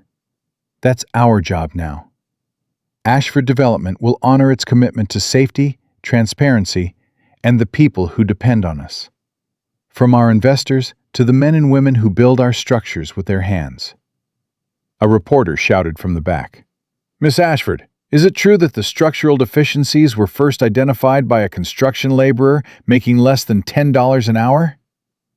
Victoria paused. She looked at Marcus standing off to the side, wearing his charcoal suit. The one she'd bought him for the trial. The one he still tugged at the collar of because he wasn't used to ties. "The deficiencies were identified by Marcus Thompson," Victoria said. "A structural engineer, a father, and the bravest person I've ever known." It was the first time she'd said his name publicly. The cameras swung toward him. Marcus raised a hand, nodded once, and walked away. He had to pick up Destiny from school. Marcus passed his relicensing exams in February. He studied at the kitchen table every night after Destiny went to bed, poring over structural codes and load calculations while the apartment was quiet. Victoria quizzed him on weekends, sitting cross-legged on this couch in her jeans and sweater, reading questions from the study guide, while Destiny made them practice flashcards. "What's the maximum allowable deflection for a steel beam under live load?" Victoria read. L/360, Marcus said without looking up from his notes. "Correct. Destiny, your turn." Destiny held up a flashcard she had made herself. It had a drawing of a column and the number 5,000 written in red crayon. "What's the right number for strong concrete?" 5,000 psi, Marcus said. "Correct. You get a sticker." Destiny slapped a glittery star on his hand. He passed the exam on the first try. Victoria had champagne delivered to his apartment. It was the most expensive bottle he'd ever held. They drank it out of coffee mugs because he didn't own wine glasses. "To the architect," Victoria said, raising her mug. "To the woman who gave him a second chance." "To Daddy," Destiny added, raising her apple juice. "And Miss Victoria. And Captain Cloudhopper." "Captain Cloudhopper didn't do anything," Victoria said. "He provided emotional support," Destiny said with perfect seriousness. "That counts." Victoria looked at Marcus. He looked at her. And they both laughed. The real kind. The kind that comes from somewhere deep and surprised. The kind neither of them had heard from themselves in years. Victoria named Marcus Chief Design Officer of Ashford Development on April 1st. Derek thought it was an April Fool's joke until he saw the paperwork. The cleaning crew got their changes too. Rosa was promoted to Director of Facilities Operations, a title that came with a real salary, benefits, and an office with a window. Carmen became her deputy. Every member of the crew received a 50% raise and full medical coverage effective immediately. At the announcement meeting, Rosa stood up and looked at Victoria. "You kept your promise," Rosa said. "Not many bosses do that." "I'm trying to be a different kind of boss," Victoria said. "You're trying to be a person," Rosa corrected. "That's harder." Spring arrived the way it always does in New York. Suddenly. Aggressively, with no regard for whether anyone was ready for it. The new Meridian Tower broke ground in March. This time, every pore was tested. Every column was solid. Every safety cable was inspected weekly. Marcus had passed his relicensing exams in February, and now he stood on the construction site not as a laborer, but as the chief design officer, wearing a hard hat with his name printed on it and blueprints rolled under his arm. The Phoenix Center was Marcus's other vision. Not a luxury tower, not a monument to money, a community arts and education hub built on the footprint of an abandoned factory in Queens. It was everything he had dreamed of building when he was a young architect with a wife who believed in him and a career that felt limitless. He designed it at the kitchen table, the same table where he'd studied for his exams, where Destiny did her homework, where Victoria now sat most evenings reading reports while Marcus sketched and Destiny colored beside him. The three of them had fallen into a rhythm so natural it felt like it had always existed. Victoria funded the Phoenix Center personally, not through the company, from her own money. When the board questioned the investment, she said, "Not everything I build has to make a profit. Some things I build because they matter." Marcus worked 18-hour days on the project, not because he had to, because for the first time in years, he had a vision he believed in. He handpicked every contractor, tested every material, inspected every weld. He brought Destiny to the site on Saturdays, and she wore a tiny hard hat and carried a clipboard, and told the workers their rivets were very good, keep it up. The workers loved her. They called her the Inspector. On a warm evening in June, Marcus was on the roof of the Phoenix Center, checking the solar panel mounts, when Victoria appeared at the stairwell door. "You missed dinner," she said. "I know. I'm sorry. I wanted to finish the—" "You missed dinner, Marcus." Her voice was different. Not angry. Something else. He put down his tools. "What's wrong?" "Nothing's wrong.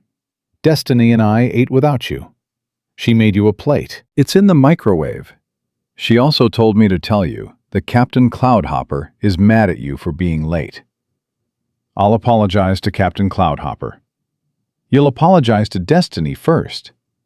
Victoria walked toward him. The sunset was behind her, and he couldn't quite see her expression. "And then you'll apologize to me for missing dinner, for making me care about whether you come home for dinner. I didn't ask for that. I was perfectly happy eating alone in my penthouse with a glass of wine and quarterly earnings reports. And now I'm eating chicken nuggets at a folding table with a 7-year-old who insists on saying grace." "Destiny insists on saying grace?" "She insists that we all hold hands while she does it. Last week, she thanked God for Daddy, Miss Victoria, Captain Cloudhopper, and good concrete. In that order." Marcus laughed. It came from his chest, warm and full. Victoria stood in front of him, and he could see her face now. She was smiling. The real smile. The one that had taken months to coax out. The one that transformed her entire face from the ice architect into someone who looked exactly like a woman who had finally stopped being afraid. "Victoria, what?" "I love you." The words came out before he could think about them. They hung in the air between them, solid and irrevocable, like a foundation poured and set. Victoria's breath caught. She looked at him with those ice-blue eyes that weren't icy anymore. They were wide and bright and terrified and certain all at the same time. "Say it again," she whispered. "I love you. I love the way you eat when you actually let yourself eat. I love the way you pretend to be annoyed by Destiny when she's the best thing that ever happened to your day. I love that you learned every person on your cleaning crew's name and their kids' names and their birthdays. I love that you're standing on a rooftop in Queens in a $1,200 suit to yell at me for missing dinner." "It was a $1,200 suit. I've been economizing." "I love you." Victoria put her hands on his face, Her fingers were cool and steady. "I love you too, Thompson. And it's the most inconvenient thing that's ever happened to me." "More inconvenient than a collapsing building?" "Much more. Buildings I know how to handle. You, I'm still figuring out." He kissed her. On the roof of the building he designed, above the neighborhood that would soon fill with music and art and children's laughter, with the whole city spread out beneath them like a promise. She kissed him back, and for a long time, that was all there was. The Phoenix Center opened on the first Saturday in September. Marcus stood on the wooden stage they'd built for the ceremony and looked out at the crowd. Rosa and the cleaning crew were in the front row, wearing VIP lanyards. Frank Dominguez was there, his right hand still damaged, but his left hand raised high, clapping. Derek was there filming everything on his phone. Carmen was there, telling anyone who would listen that she was the one who found the transfer document. Destiny stood between Marcus and Victoria on the stage. She was wearing a dress that matched Victoria's, something Victoria had arranged, though she denied it when asked. Destiny carried a small leather satchel instead of her pink backpack. Inside it was her sketchbook, 3 crayons, and Captain Cloudhopper. Victoria took the microphone. "For years, I believed that strength was about how high you could build. I thought architecture was about dominating the sky. I was wrong." She turned to Marcus. "Strength is about the foundation. It's about what you do when the structure cracks. It's about the people you trust to hold it up." She handed the microphone to Marcus. He took it and cleared his throat. Crowd still made him uncomfortable. He'd rather be holding a wrench. "We built this place to last," Marcus said simply. "We built it for the people who actually live here, not the ones who fly over it in helicopters. And I had a very strict consultant who made sure the playground was up to code." He looked down at Destiny. She waved at the crowd. "Hi, everybody." They cut the ribbon together, all 3 of them. Destiny's hand on the scissors between Marcus's and Victoria's. The confetti cannons fired. The crowd cheered. The cameras flashed. Later, at the gala inside the glass atrium, Marcus slipped away to the terrace. He needed a minute. The crowd, the noise, the cameras. It was all a long way from a dripping faucet and spaghetti from a jar. He leaned against the railing and looked out over the East River. The city glittered. Somewhere out there was the apartment in Queens, the kitchen table covered in blueprints, Destiny's drawings taped to the walls. Somewhere out there was a hospital room where he'd held Clara's hand for the last time. Somewhere out there was every hard day, every empty night. Every morning he woke up and had to choose to keep going. Hiding? He turned. Victoria was standing in the doorway holding 2 plates of cake. "Just thinking."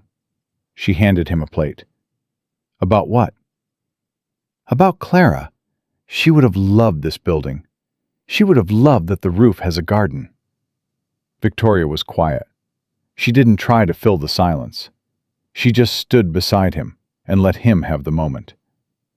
It was one of the things he loved most about her. She had learned that some silences weren't empty. They were full. "She would have liked you," Marcus said. "I doubt that. I'm difficult." "She liked difficult people. She married me." Victoria smiled. She set her cake on the railing and reached into her clutch. She pulled out a small velvet box. Marcus looked at it, then at her. "Before you say anything," Victoria said, "I know this isn't traditional. I know the man is supposed to do this. But I'm the CEO, and I've never done anything the traditional way, and I'm not about to start now." She opened the box. Inside was a ring. Not a diamond, not a flashy stone. A band made of polished titanium and reclaimed wood from the demolished Meridian Tower. Strong, unyielding, built from something that had been broken and made new. "I'm proposing to you, Marcus Thompson." Because you taught me that the strongest structures aren't the ones that never crack. They're the ones that get rebuilt by people who refuse to give up. Marcus stared at the ring, his vision blurred. He reached into his own jacket pocket and pulled out a box he'd been carrying for 3 weeks. "You're kidding me," Victoria said. "Destiny helped me pick it out. She said yes on the condition that we get a dog." "A dog? Dogs shed everywhere." "That's what I said. She said we have cleaners." "We are the cleaners." Marcus laughed. He took her hand and slid her ring onto his finger. She slid his onto hers. They fit perfectly, not because they were made for each other, but because they had been shaped by the same fire. "To the best team in the city," Marcus whispered. "To the foundation," Victoria replied. He pulled her close and kissed her under the lights of the city they had conquered. Not with money, not with power, but with the stubborn, terrifying decision to trust someone when every instinct said to build the walls higher. Inside, Destiny saw them through the glass. She smiled, picked up a piece of cake, and whispered to Captain Cloudhopper, "I told you the shield would work."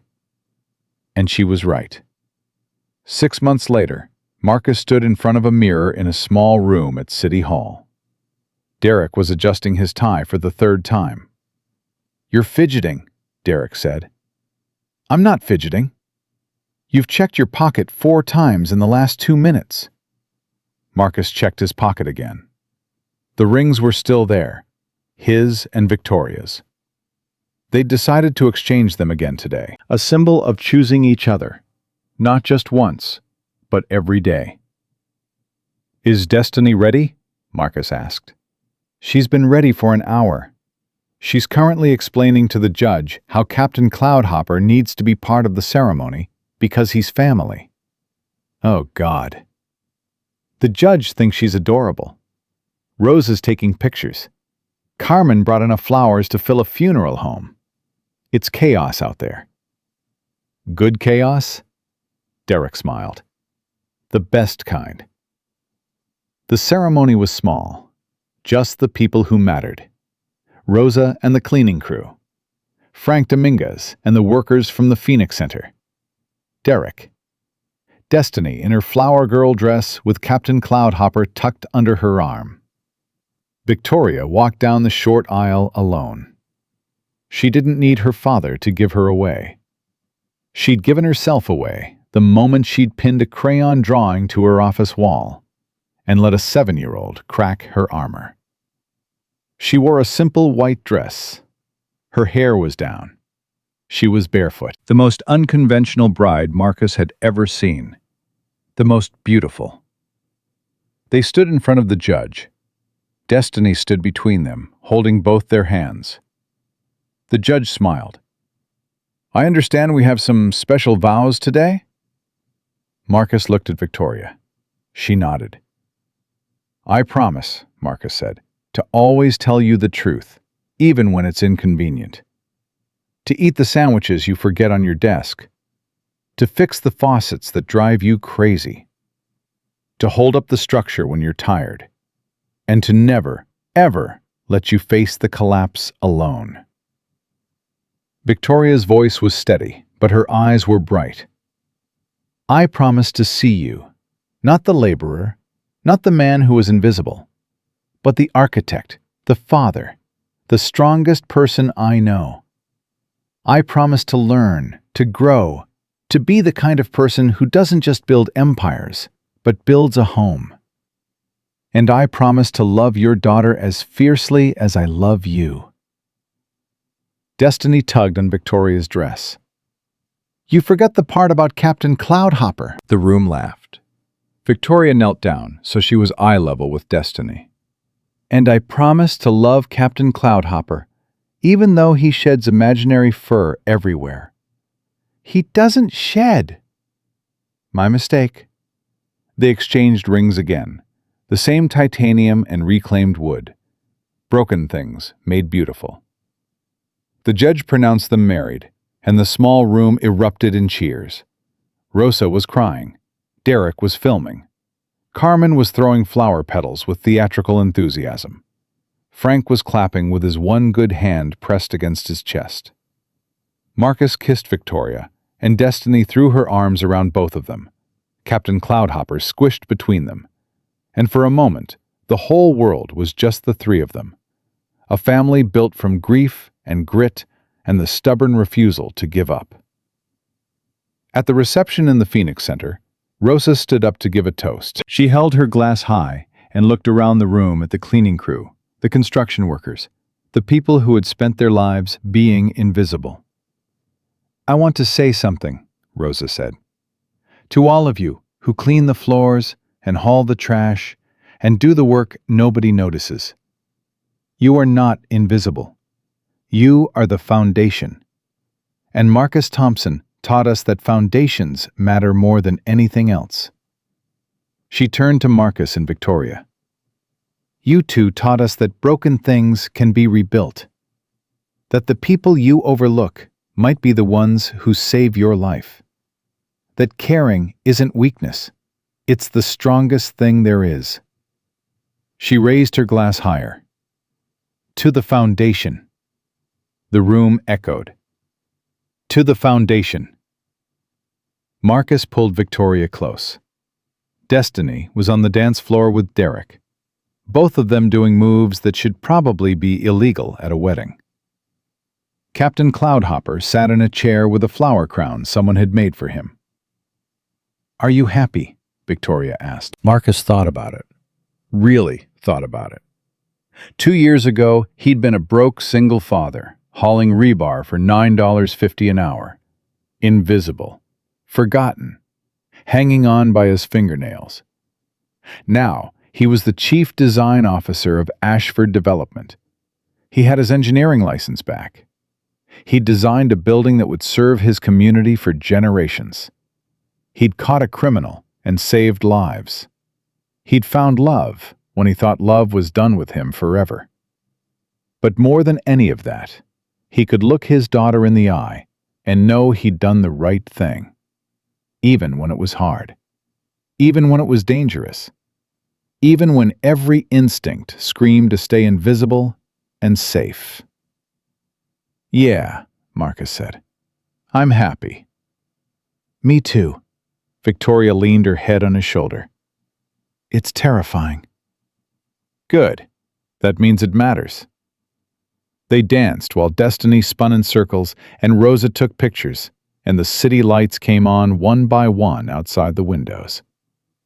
The building Marcus had designed. The community he'd helped save. The family he'd rebuilt from broken pieces.